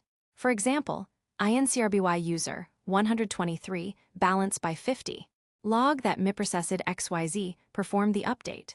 Step 3. Release the lock using a conditional Lua script. Once the critical operation is complete, the process instructs Redis to execute a short script. This script conceptually tells Redis, check if the value of lock user 123 credit update is equal to miprocessed XYZ. If it is, then delete lock user 123 credit update. Redis response.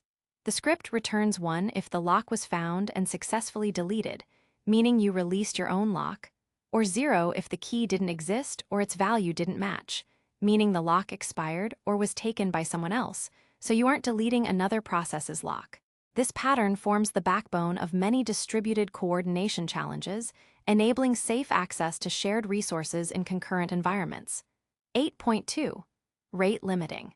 Controlling access and usage. Rate limiting is crucial for protecting your APIs and services from abuse, ensuring fair resource distribution, and maintaining service stability under heavy load.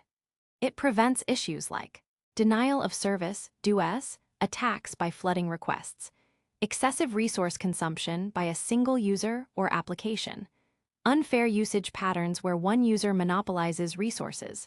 Redis is exceptionally well suited for rate limiting due to its high-speed atomic operations, like INCR and built-in expiration mechanisms.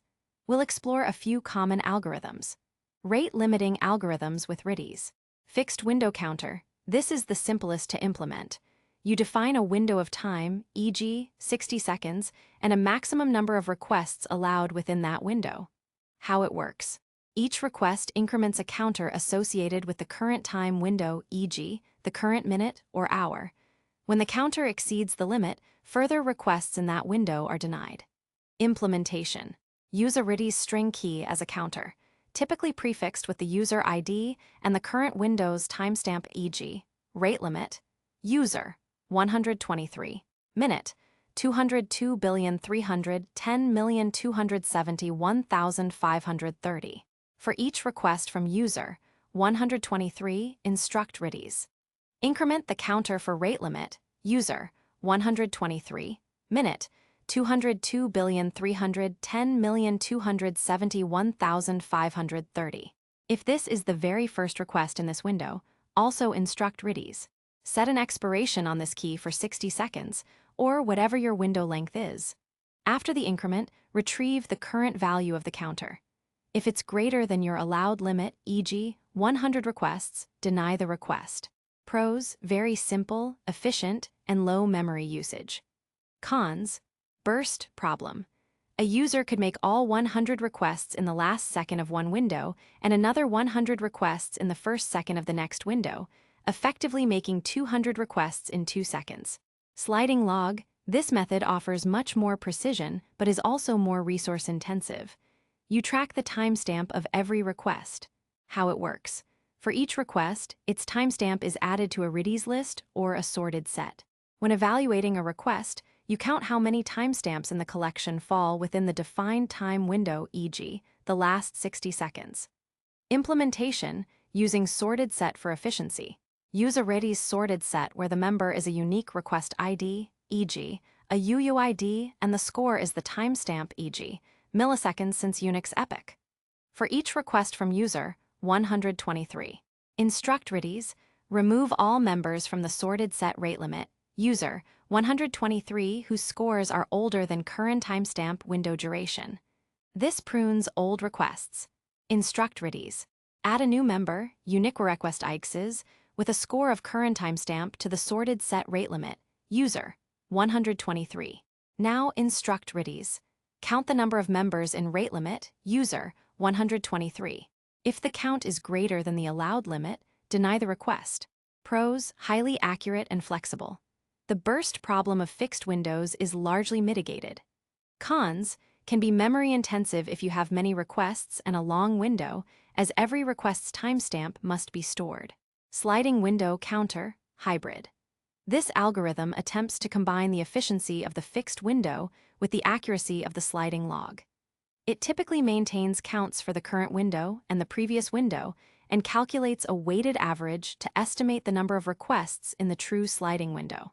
Concepts for its implementation often involve more complex atomic operations, typically accomplished using a single Redis Lua script for each request to ensure atomicity and reduce network round trips. This balances accuracy, performance, and memory usage. Explaining its full implementation conceptually would require delving deeply into the script's logic, which we will defer for a more advanced discussion. Recipe: implementing a fixed window rate limiter. Let's implement a simple rate limiter for an API endpoint, limiting each user to 100 calls per minute. Key: rate limit, API, login, userid, current minute bucket, e.g., rate limit, API, login, user, 123.22.310.27.1530. Step 1. On each API request. For every incoming API request from a specific user, identified by userid, your application determines the current minute bucket, e.g., by formatting the current timestamp to YYYYMMDDHHMM. It constructs the Redis key, rate limit, API, login, userid, current minute bucket. Your application instructs Redis to perform an increment on this key. This operation returns the new count. If this is the first time this key is being accessed, meaning the increment returned 1, then set an expiration on this key for 60 seconds. This ensures the counter automatically resets for the new minute. Redis response. Redis atomically increments the counter and returns its new value. Application logic. If the returned count is 100 or less, the request is allowed to proceed. If the returned count is 101 or more, the request is denied, and an appropriate error response, e.g., HTTP 429 too many requests, is returned to the user. This simple Redis-based fixed window rate limiter is highly performant and effective for many common use cases, immediately reducing a significant burden from your backend services. Both distributed locks and rate limiting highlight Redis's capability to act as a crucial coordination and control plane in the complex landscape of modern distributed applications. In the next chapter, we'll shift focus to advanced data aggregation, particularly analytics and leaderboards.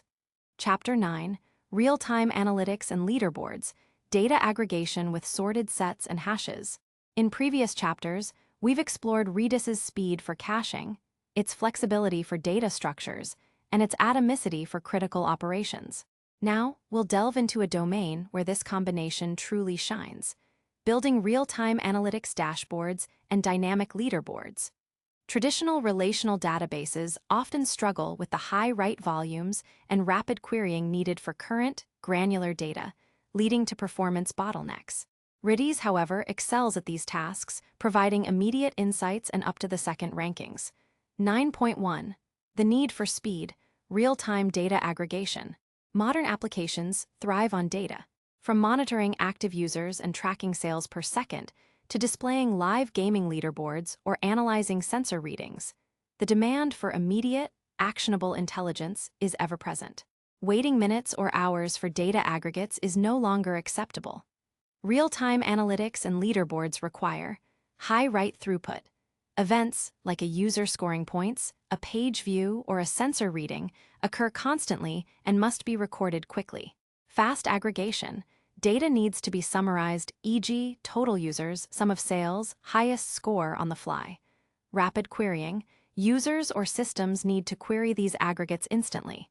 Ordering and ranking. The ability to sort data based on a metric, like highest score or most recent event.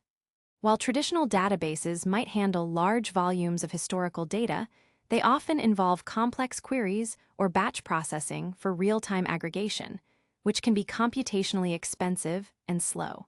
Redis's specialized data structures are purpose-built to handle these dynamic, high-velocity data needs with impressive efficiency.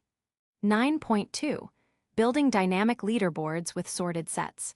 Leaderboards are perhaps the most intuitive application of Redis for real-time aggregation. Whether it's a gaming high-score list, a list of top contributors in a community, or the most popular items in a store, a leaderboard needs to maintain an ordered list of entities based on a numerical score. Redis sorted sets are perfectly designed for this. Recall that a Redis sorted set stores unique members, each associated with a numerical score. The set always keeps its members ordered by these scores. If scores are identical, members are sorted alphabetically. Implementing a game leaderboard, imagine a simple game where players earn points. We want to display a live leaderboard. Data structure choice. A single Redis sorted set, for example, named Game Leaderboard. Each player's ID will be a member, and their score in the game will be their score in the sorted set. 1. Updating player scores, ZADD or ZINCRBY. When a player, say player Alice, scores 100 points, your application instructs Redis. Add to the sorted set game, leaderboard, the member player Alice with a score of 100. If player Alice is new, they are added. If they exist, their score becomes 100. More often, scores accumulate. To add points to an existing score, you'd use ZINCRBY.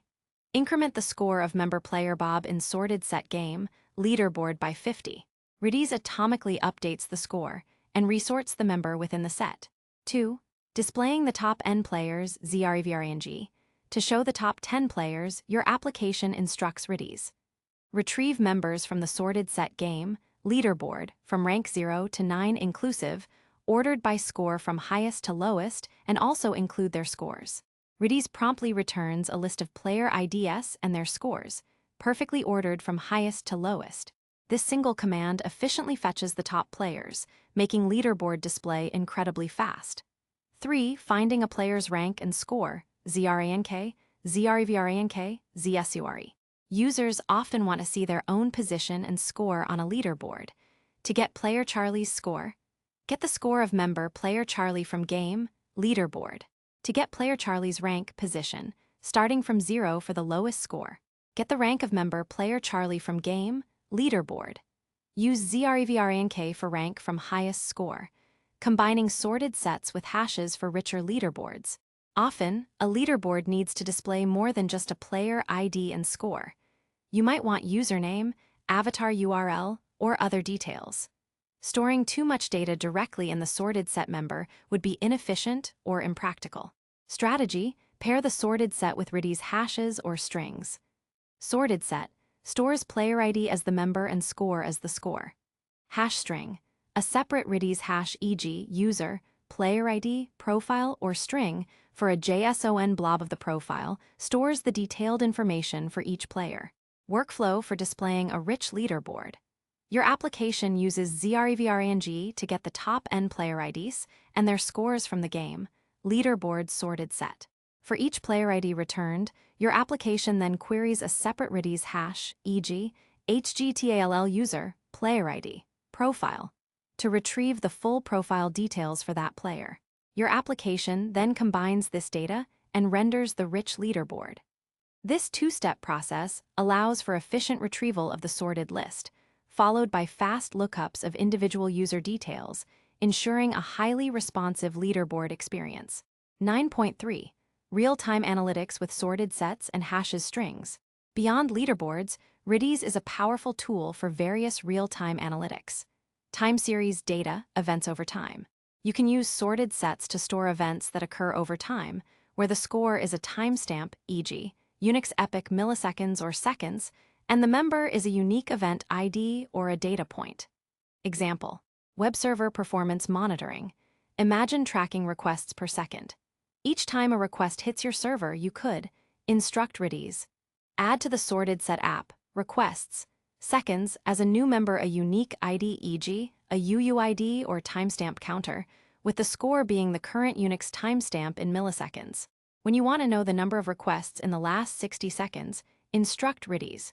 Count members in app requests, seconds whose scores are between current timestamp, 60,000, and current timestamp. Using zcount. Alternatively, to get the actual events messages in that window. Retrieve members from app requests, seconds whose scores are between current timestamp, 60,000, and current timestamp. Using zrangbycore. Data retention. To prevent the sorted set from growing indefinitely, you can periodically trim old entries by instructing Redis. Remove members from app requests, seconds whose scores are less than current timestamp, historical window Using zremrangbycore. This maintains a rolling window of recent events. Aggregated metrics and counters. For aggregated metrics, Redis strings and hashes are invaluable. Simple counters, INCR/INCRBY, total page views. INCR metrics, total page views. Total revenue. INCRBY FLOAT, metrics total revenue by 12.99. These provide instant, atomically updated totals. Time-sliced counters, e.g., hourly daily uniques. Combine INCR or HINCRBY with a key that includes a time component and optionally an expiration. Daily active users. When a user is active, instruct Redis. Add the user ID to the set metrics, active users, 2023 to 10 to 27. To get the count. Scarred metrics, active users, 2023 to 10 to 27. Don't forget to set an expiration on the daily set to clean up automatically. Hourly sales. When a sale occurs, instruct Redis. Increment the field total sales within the hash metrics, hourly sales, 2,023,100,2,715 by the sale amount. You can maintain multiple such hashes for different aggregations, e.g., sales per product category per hour. Unique counts with hyperlog brief mention. For situations where you need to count unique items, like unique visitors, from a very large stream of data, but absolute precision isn't critical, Redis's hyperlog data structure is incredibly memory efficient. It can estimate unique counts with a small, fixed amount of memory, around 12 KB, regardless of the number of unique items. How it works. You instruct Redis to add the value user IDX to the hyperlog unique visitors today. Repeated additions of the same user IDX don't significantly increase memory. Counting, to get the estimated unique count. Count the unique items in Uniquavisitors today. While only an estimate, Hyperloglog's 0.81% standard error is often acceptable for high-traffic analytics, saving immense amounts of memory compared to using a set for unique counting. 9.4. Considerations for large-scale analytics and leaderboards. Memory management, real-time data can grow very large quickly. Expiration, TTL, crucial for all analytics keys to remove old data. Trimming for sorted sets lists. Periodically remove old entries to keep the working set manageable. Hyperloglog, use for unique counts where precision can be traded for memory. Sharding, manual or cluster-based. For extremely large leaderboards or time series data that cannot fit on a single Redis instance, you might need to distribute your data across multiple Redis servers. This can be done manually, e.g., using consistent hashing on user IDs or automatically with Redis cluster, a topic we'll touch upon in a later chapter. Hybrid architectures. For long-term historical analytics, it's common to use Redis for collecting and displaying recent, real-time data, and then offload, or drain, older data to a more traditional disk-based data warehouse, e.g., PostgreSQL data lakes or specialized analytical databases, for deeper historical analysis. 9.5. Recipes, live metrics in action. Let's illustrate these with concrete examples. Recipe 1. Building a live top 5 products by latest sales leaderboard. This leaderboard should show the top 5 products based on their sales volume momentarily, reflecting fresh sales. Data structure, a Redis sorted set named products, sales ranking. The member is the product ID and the score is the total sales for product. Step 1. When a sale occurs. Your application handles a new sale for product ID XYZ with quantity sold. It instructs Redis. Increment the score of member product ID XYZ in the sorted set products, sales ranking by quantity sold. This command atomically updates the product's sales score and ensures products' sales ranking remains sorted. Step 2. Displaying the live leaderboard. Your application requests the top products whenever the dashboard refreshes. It instructs Redis. Retrieve members from products, sales ranking from rank 0 to 4 top 5, ordered by score from highest to lowest, and also include their scores.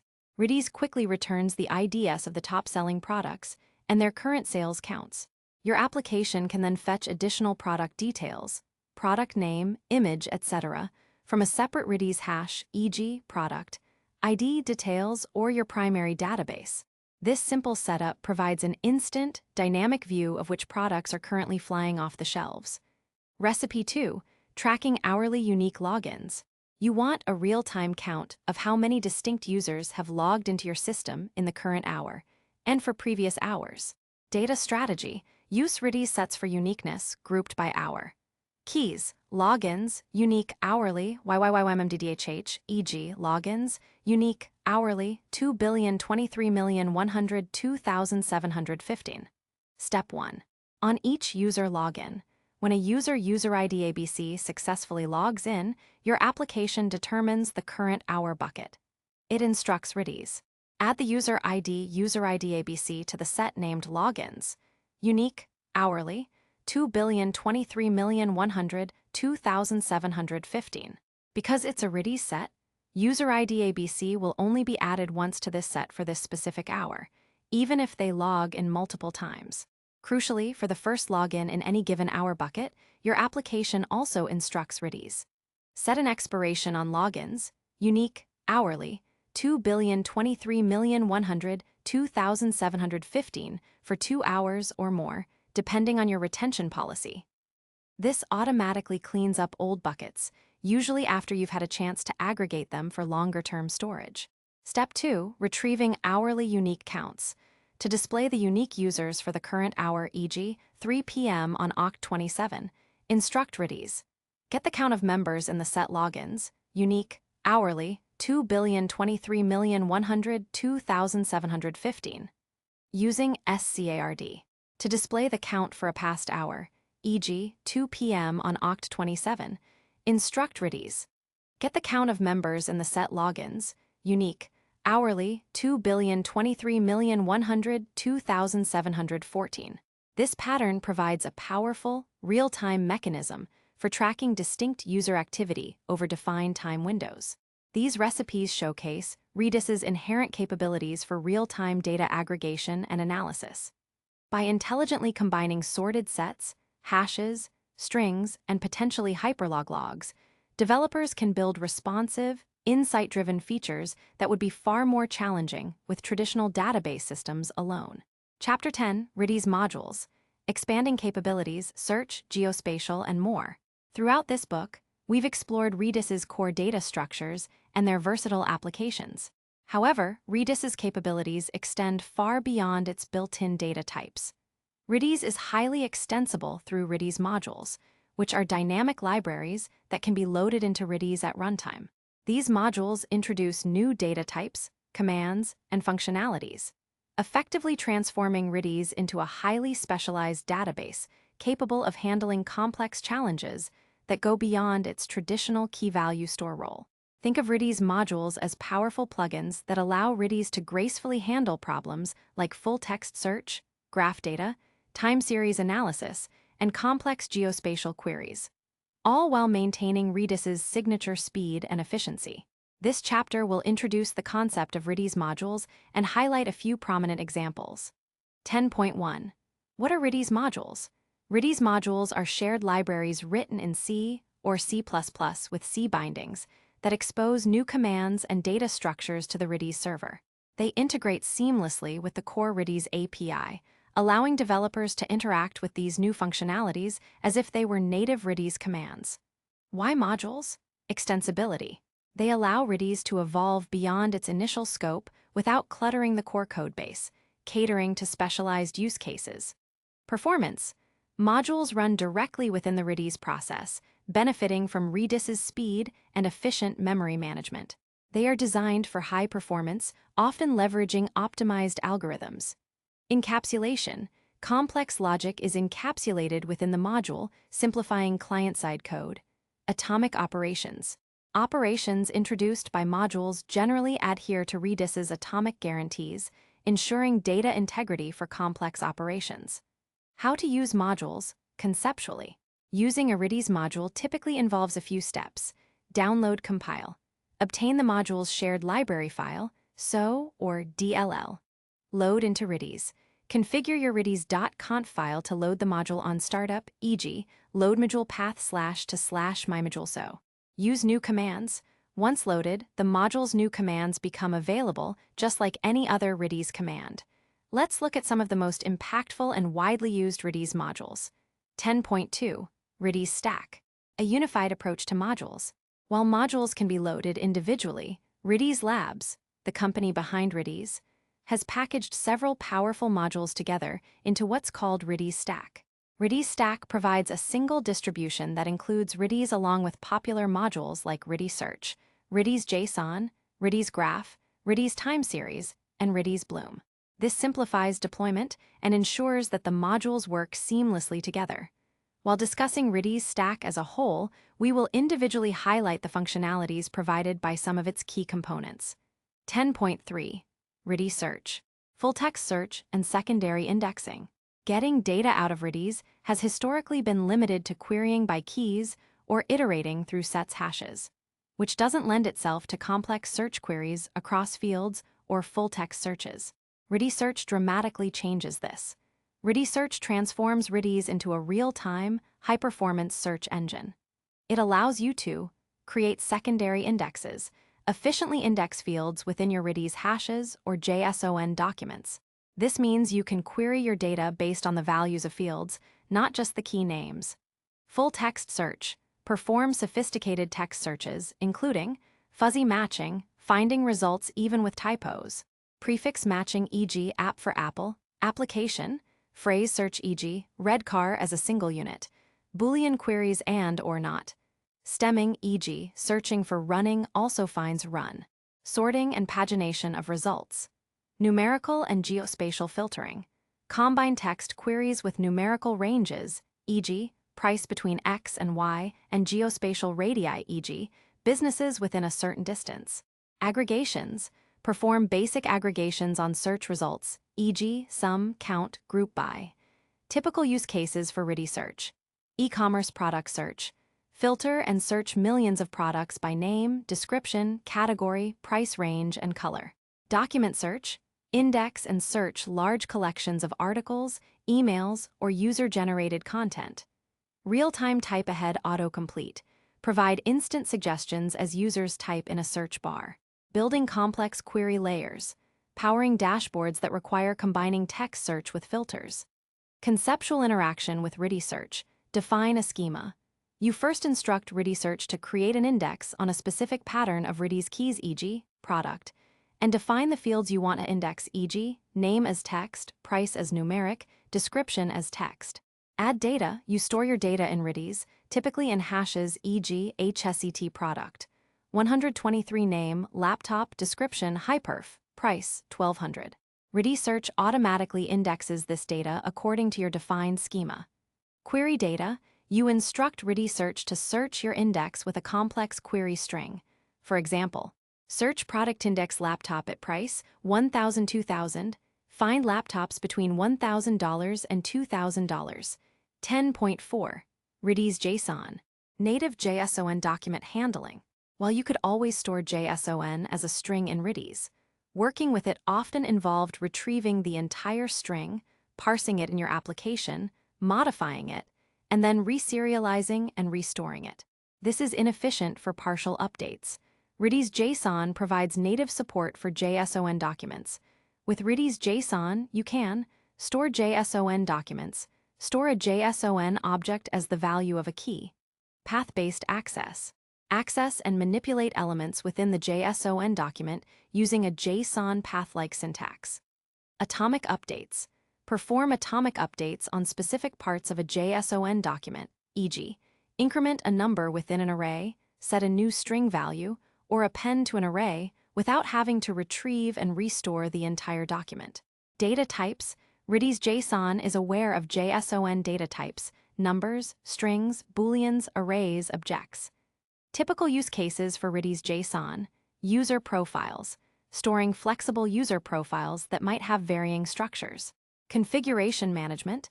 Managing dynamic application configurations.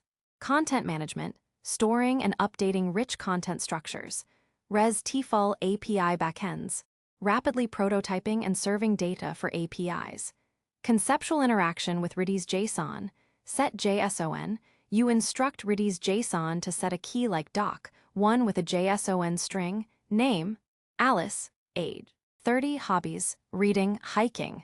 Get part of JSON. Get from doc when the path, name, returns Alice. Update part of JSON. Set doc one path age to 31. The document is updated directly on the server. Insert into array. ARRAYAPPND to doc one path. Hobbies the value cooking. Redis search and Redis JSON together. Redis search can directly index keys that hold Redis JSON documents, allowing you to run complex full text and filtered searches on your JSON data. This combination is extremely powerful for building flexible data models with advanced querying. 10.5. Redis Graph. Powering graph data models. For applications that deal with highly connected data, like social networks, recommendation engines, fraud detection, or knowledge graphs. Traditional relational or document databases can struggle with the complexity and performance of querying relationships. Redis Graph introduces a property graph database into Redis. Redis Graph uses a compact adjacency matrix representation, which allows for extremely fast graph traversals and queries. It utilizes Cypher, a widely adopted graph query language, making it accessible to developers familiar with other graph databases. Typical use cases for Redis Graph: social networks, finding friends of friends, common connections, or shortest paths between users. Recommendation engines, users who liked X also liked Y. Fraud detection, identifying unusual patterns or connected entities in transaction data. Network topology, modeling and querying network connections. Conceptual interaction with Redis Graph, create nodes and relationships. You would instruct Redis Graph to query migraph with a Cypher statement to create a person node. P, person name, Alice, and connect it to another person B, person name, Bob, via a FRIENDSWITH relationship. Query relationships. To find Alice's friends, you would instruct Redis graph. Query migraph with match P, person, friends with F, person where P.name equals Alice, return F.name. 10.6, Redis time series. High-performance time series data. Collecting and querying data points over time, CPU usage, sensor readings, stock prices, is a common need. Redis time series is optimized for this, providing a dedicated data structure and commands for ingesting and querying time series data efficiently. Key features include high ingestion rates, optimized for millions of writes per second, downsampling and aggregation, built-in capabilities to roll up data into lower resolutions, e.g., aggregate minute-level data into hourly averages, range queries, efficiently query data within a time range, data labeling, attach labels to series for flexible querying and filtering, typical use cases for Redis time series, IoT sensor monitoring, collecting and analyzing data from thousands of sensors in real time, application performance monitoring, APM, tracking metrics like CPU, memory, request latency, financial market data, storing and analyzing tick data, conceptual interaction with Redis time series. Create time series. You instruct Redis time series to create a time series cPusage, server, 1 with labels host server 1 and region east. Add data points, ADD to cPusage, server, 1 the timestamp current timems with value 45.2. Query range and aggregate. Read from cPusage, server, 1 between start timems and end timems, and aggregate using AVG over a 60,000 ms bucket. 10.7. Other notable modules.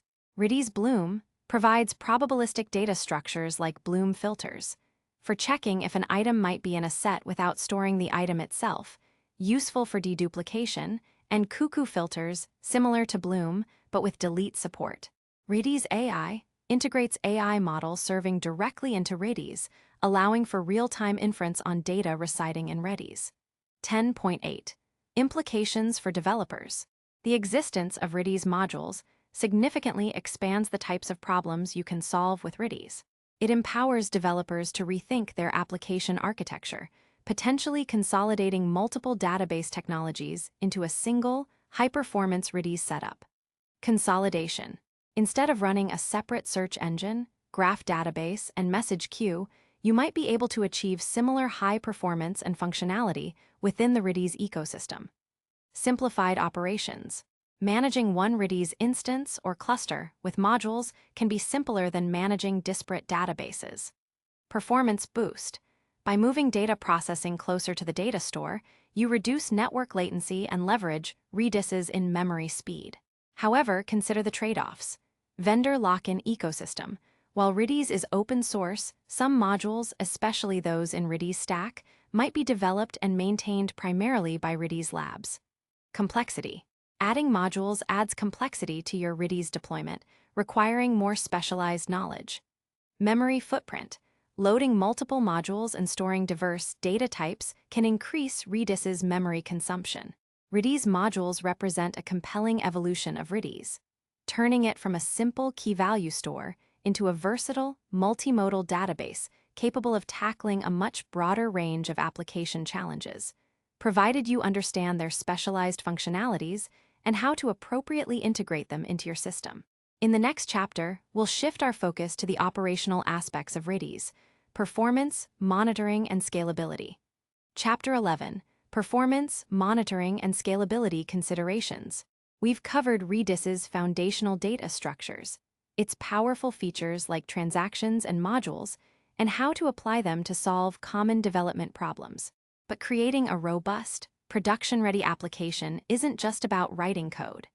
It's also about ensuring that your systems can perform under load, remain stable, and grow with your user base.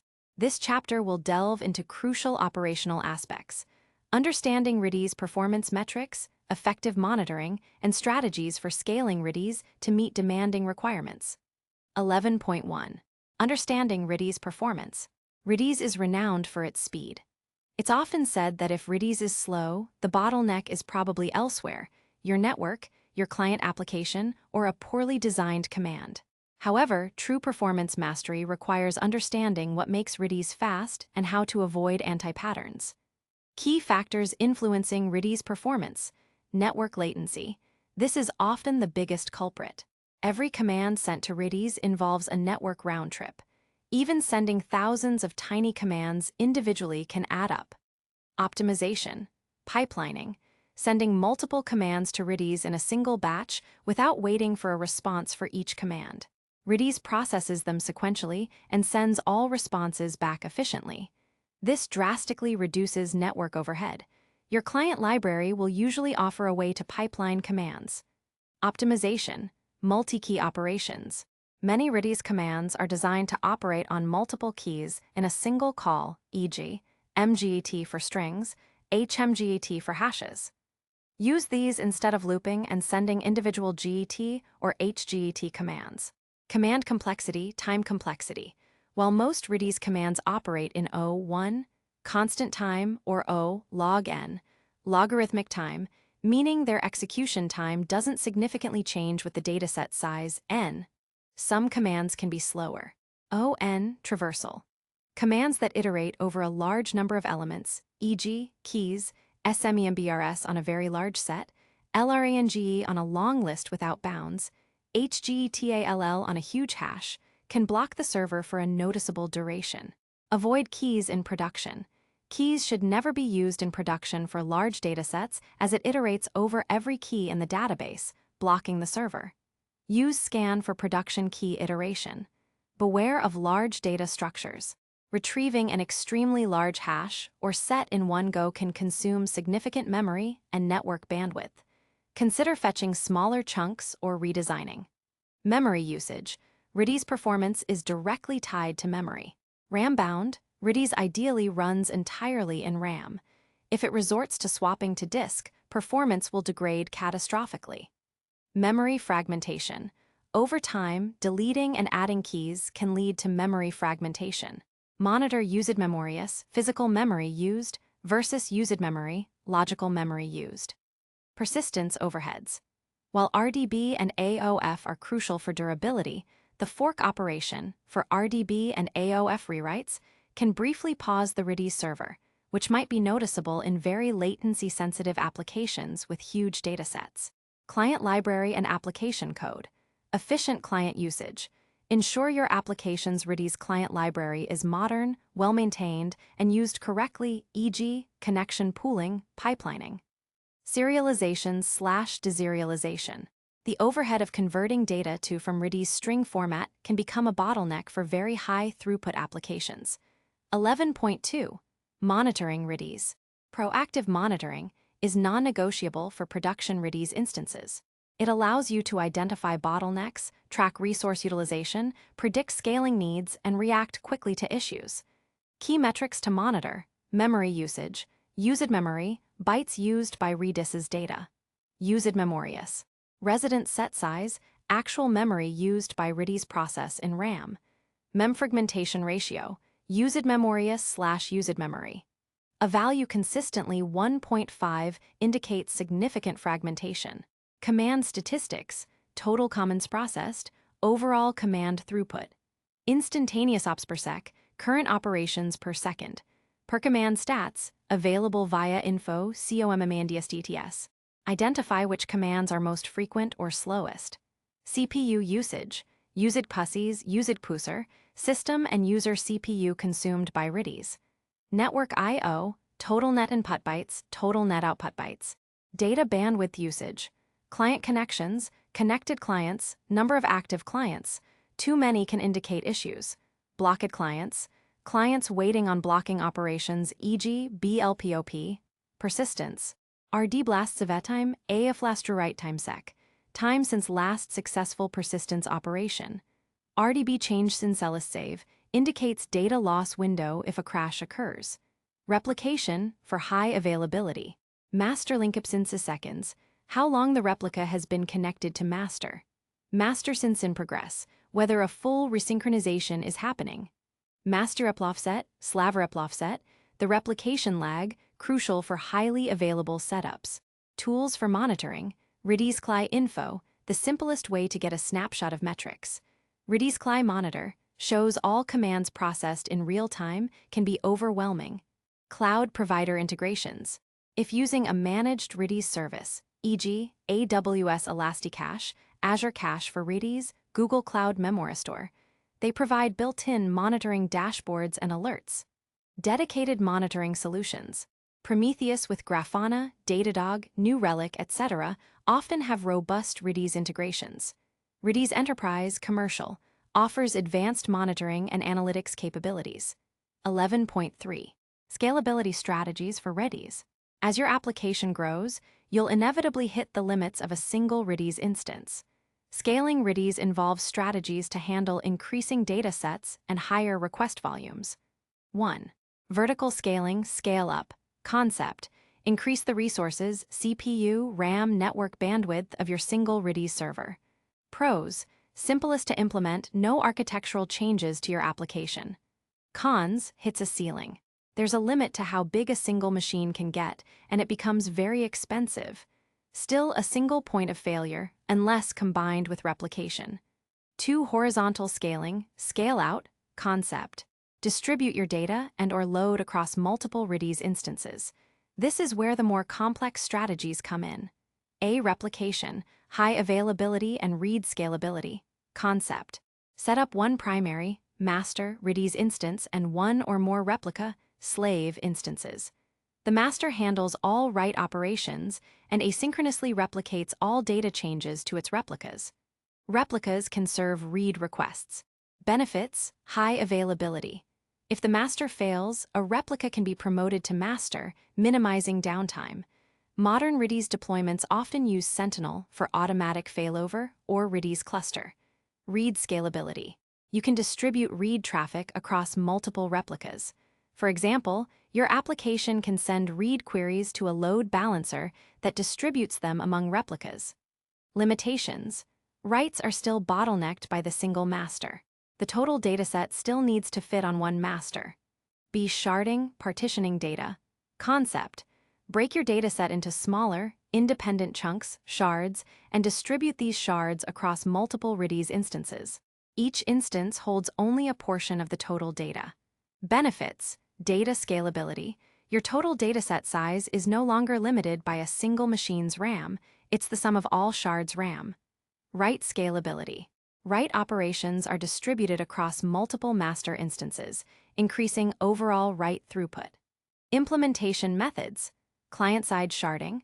Your application logic determines which Redis instance a key belongs to. This adds complexity to your application, requires a hashing algorithm on keys, but is efficient. Proxy-based sharding. A proxy layer sits between your application and Redis instances, routing requests to the correct shard. The application doesn't need to know about sharding. Tools like Twimproxy or Redis Cluster below fall into this category. Redis Cluster, the official, built-in solution for sharding in Redis. C. Redis Cluster, official distributed solution. Concept: Redis Cluster provides automatic sharding across multiple Redis master nodes, each with optional replicas for high availability. Data is automatically partitioned among the master nodes using a hash slot mechanism. When you add or remove nodes, hash slots can be migrated automatically. Benefits: high scalability. Both read and write operations are distributed. High availability. Each master can have one or more replicas. If a master fails, its replica is automatically promoted. Simplified application.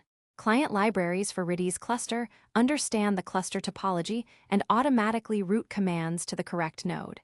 The application usually doesn't need to manage sharding logic themselves. Limitations: multi-key operations. Operations involving multiple keys, e.g., MGET, Lua scripts, transactions, must operate on keys that belong to the same hash slot within the same shard. If they don't, you'll get an error. You can force keys into the same hash slot by using hash tags, e.g., user 123, cart and user 123. Profile would hash to the same slot because of the user 123 part. Cross-slot transactions. True multi exec transactions and Lua scripts cannot span across different hash slots and thus different nodes.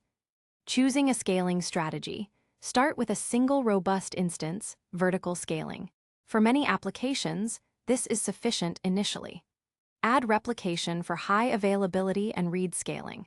If you need resilience and can scale reads, but writes are not yet a bottleneck for a single master.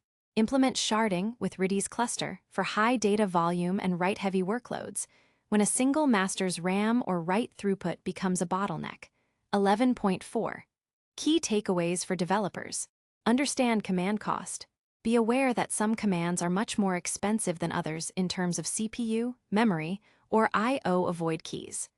Optimize network interaction. Use pipelining and multi-key commands whenever possible to minimize round-trip times. Design for caching. Leverage Redis's expiration and eviction policies effectively. Anticipate growth. Think about your key naming conventions early on Chapter 2 with sharding in mind. For example, consistently putting a user ID inside curly braces, user 123, data means all user.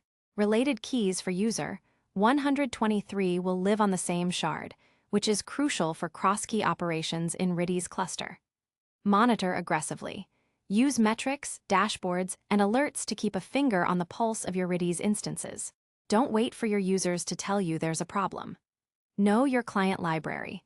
Understand its specific features related to connection pooling, pipelining, and, if applicable, Redis cluster support. By combining a deep understanding of Redis's capabilities with disciplined monitoring and a forward-looking approach to scalability, you can build applications that not only provide incredible user experiences, but also stand the test of time and growth. In our final chapter, we'll synthesize everything we've learned by looking at how Redis fits into real-world architectures to solve complex problems. Chapter 12. Putting it all together. Architecting with Redis for real-world problems. We've journeyed through the landscape of Redis, beginning with its fundamental data structures, exploring its persistence mechanisms, and then diving into advanced capabilities like caching, messaging, concurrency control, and module-driven extensions. We concluded by addressing the critical operational aspects of performance, monitoring, and scalability. Now, it's time to bring all these pieces together and see how Redis is architected into robust, high-performance applications that tackle complex real-world challenges. 12.1. Redis as a complement, not a replacement. A crucial takeaway from this book is that for most production applications, Redis is not a general-purpose, primary database intended to replace your system of record, like PostgreSQL, MySQL, or MongoDB. Instead, Redis thrives as a specialized, high-performance layer that complements your existing data infrastructure.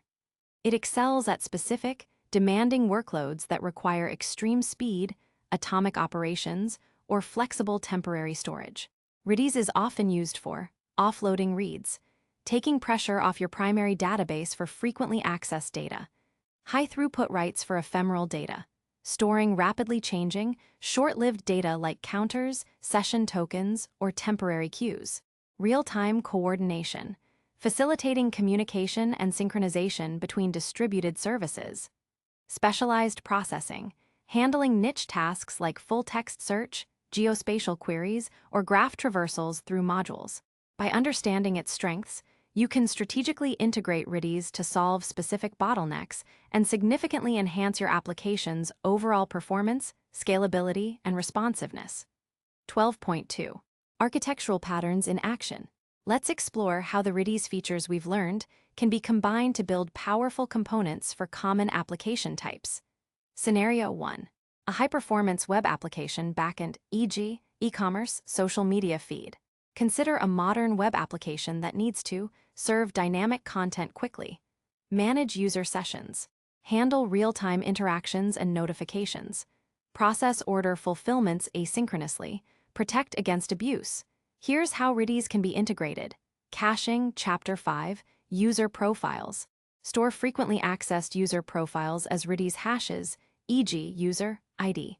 Profile, using a cache-aside pattern with a moderate time-to-live, TTL. When a profile is updated in the primary database, explicitly bust the cache by deleting the corresponding Redis key. Product catalog/listings. cache popular product details, hashes or strings, and search results, strings to minimize database hits. Pre-rendered page fragments. Store sections of dynamic web pages as Redis strings for fast retrieval. Session management. Chapter 2, Distributed Sessions. Store user session data, user ID, login time, preferences, shopping cart contents, as Redis hashes e.g., session token with appropriate TTLs. This enables seamless session continuity across multiple web servers without sticky sessions. Rate limiting. Chapter 8, API protection. Implement a fixed window or sliding window rate limiter using Redis strings, INCR, expire, or a Lua script for your API endpoints. This protects against brute force attacks and ensures fair usage by different clients. For example, limit login attempts per IP address to prevent credential stuffing. Messaging. Chapter 6, Real-time notifications. Use PubSub for instant notifications to connected users, e.g., your order has shipped, someone liked your post, users subscribe to channels, and the backend publishes messages. Asynchronous job queues. Leverage Redis streams for reliable asynchronous task processing. When a user places an order, the web server adds an order-placed event to a stream, e.g., XADD order stream order details. A separate background worker service subscribes to this stream via a consumer group, e.g., XREADGROUP, processes payments, updates inventory, and sends shipping requests, ensuring each order is processed reliably, even if workers fail and restart. Scalability and high availability. Chapter 11. The Redis instances would be deployed as a Redis cluster to shard data across multiple nodes and provide automatic failover and read scaling using replicas. Monitoring would continuously track memory, CPU, and operations per second to ensure performance. Scenario 2, a real-time analytics dashboard. Imagine a dashboard displaying live website traffic, user engagement metrics, and top-performing content, updated every few seconds. Event ingestion. Chapter 6. Redis streams. Raw incoming events, page views, clicks, user actions, sensor readings are ingested directly into Redis streams, e.g., event stream, user events. This provides an immutable, ordered log of all activity. Real-time aggregation and counters. Chapter 9. Background workers, consumers. Dedicated background services act as consumers for the user event stream. As they process events, they update various Redis data structures. Total page views. INCR a Redis string, e.g., metrics total page views. Unique daily visitors. SADD user IDs to a Redis set, e.g., metrics, daily unique visitors, YYYYMMDD. Use hyperlog log. Chapter 9 for very large approximate unique counts, e.g., PFADD metrics daily YYYYMMDD. Content popularity. ZINCRBY a Redis sorted set, e.g., content, views, live to track real-time view counts for articles, allowing for instant trending lists. Hourly aggregates. Use Redis hashes, e.g., metrics, hourly data, with fields for page views, unique visitors, etc., updated via HINCRBY. Data archiving. Periodically, older data from Redis, perhaps every hour a day, can be drained and pushed to a long-term data warehouse, e.g., Apache Kafka, Data Lake, or traditional database, for compliance, historical analysis, and machine learning, ensuring Redis acts as a fast, real-time buffer. Dashboard display. The front-end application directly queries the Redis aggregates for dashboard display, e.g., get metrics at total page views, scarred metrics, daily unique visitors, YYYYMMDD, ZREVRANG content, views, live09WITHSCORES. The data is already pre-aggregated and ready for consumption. Scenario 3, microservices communication and coordination. In a microservices architecture, services often need to communicate reliably and coordinate access to shared resources. Event-driven communication. Chapter 6, Redis streams. The primary channel for inter-service communication where reliability and order are critical. Service A publishes events to a stream, and Service B, C, D consume from it using consumer groups. This facilitates asynchronous, event-driven architectures. PubSub. Chapter 6. Some services might use PubSub for lightweight, non-critical broadcasts, like service discovery announcements or health checks, where missing a message is acceptable. Distributed locks, Chapter 8. Preventing duplicate processing. If multiple instances of a cron job or a specialized worker might start independently, e.g., a coupon generator or order finalizer, a distributed lock using SETNX with an expiration and a unique client ID, released atomically via Lua script, can ensure only one instance performs the critical task. Resource access control.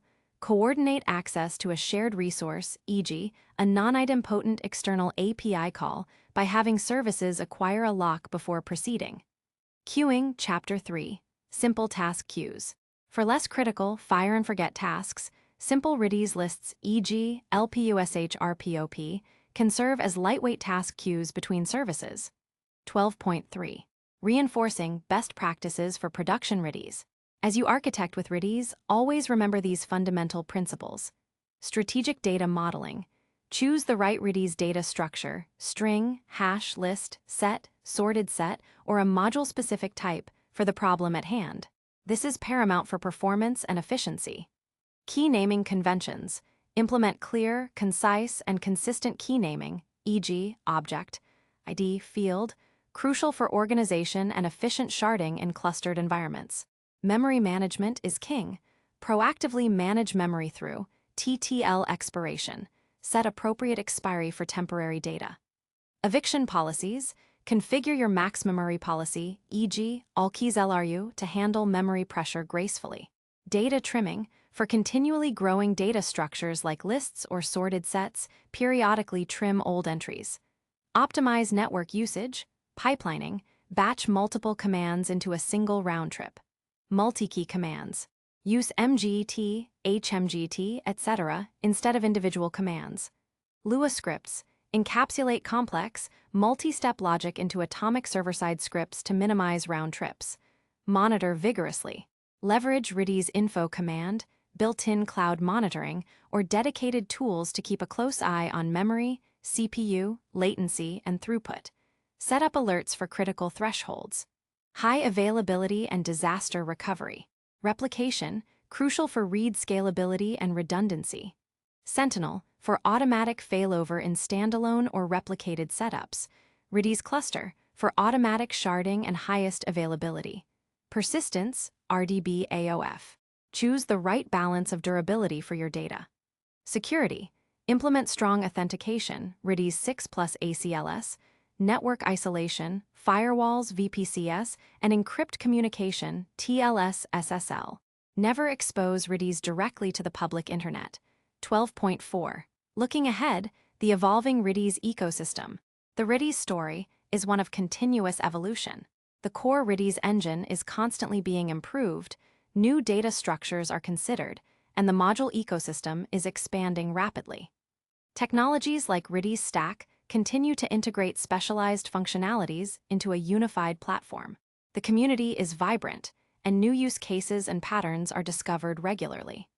As a developer, staying current with Redis means not just mastering its existing capabilities, but also keeping an eye on new developments.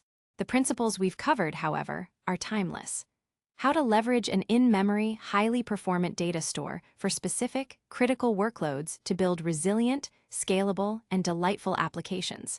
Conclusion: Redis is far more than just a simple key-value store. It's a powerful and versatile database that acts as an indispensable tool in the modern developer's toolkit. From caching and session management to real-time analytics, message queues, distributed coordination, and highly specialized data services via modules, Redis provides high-performance, atomic solutions to a wide array of demanding problems. By understanding its unique strengths, carefully selecting the right data structures, designing for both performance and availability, and applying the architectural patterns explored in this book, you are now equipped to leverage Redis to build applications that not only meet today's rigorous demands, but are also ready to scale for the challenges of tomorrow. The journey to mastering Redis is continuous, but you now possess a solid foundation to build upon. Happy developing!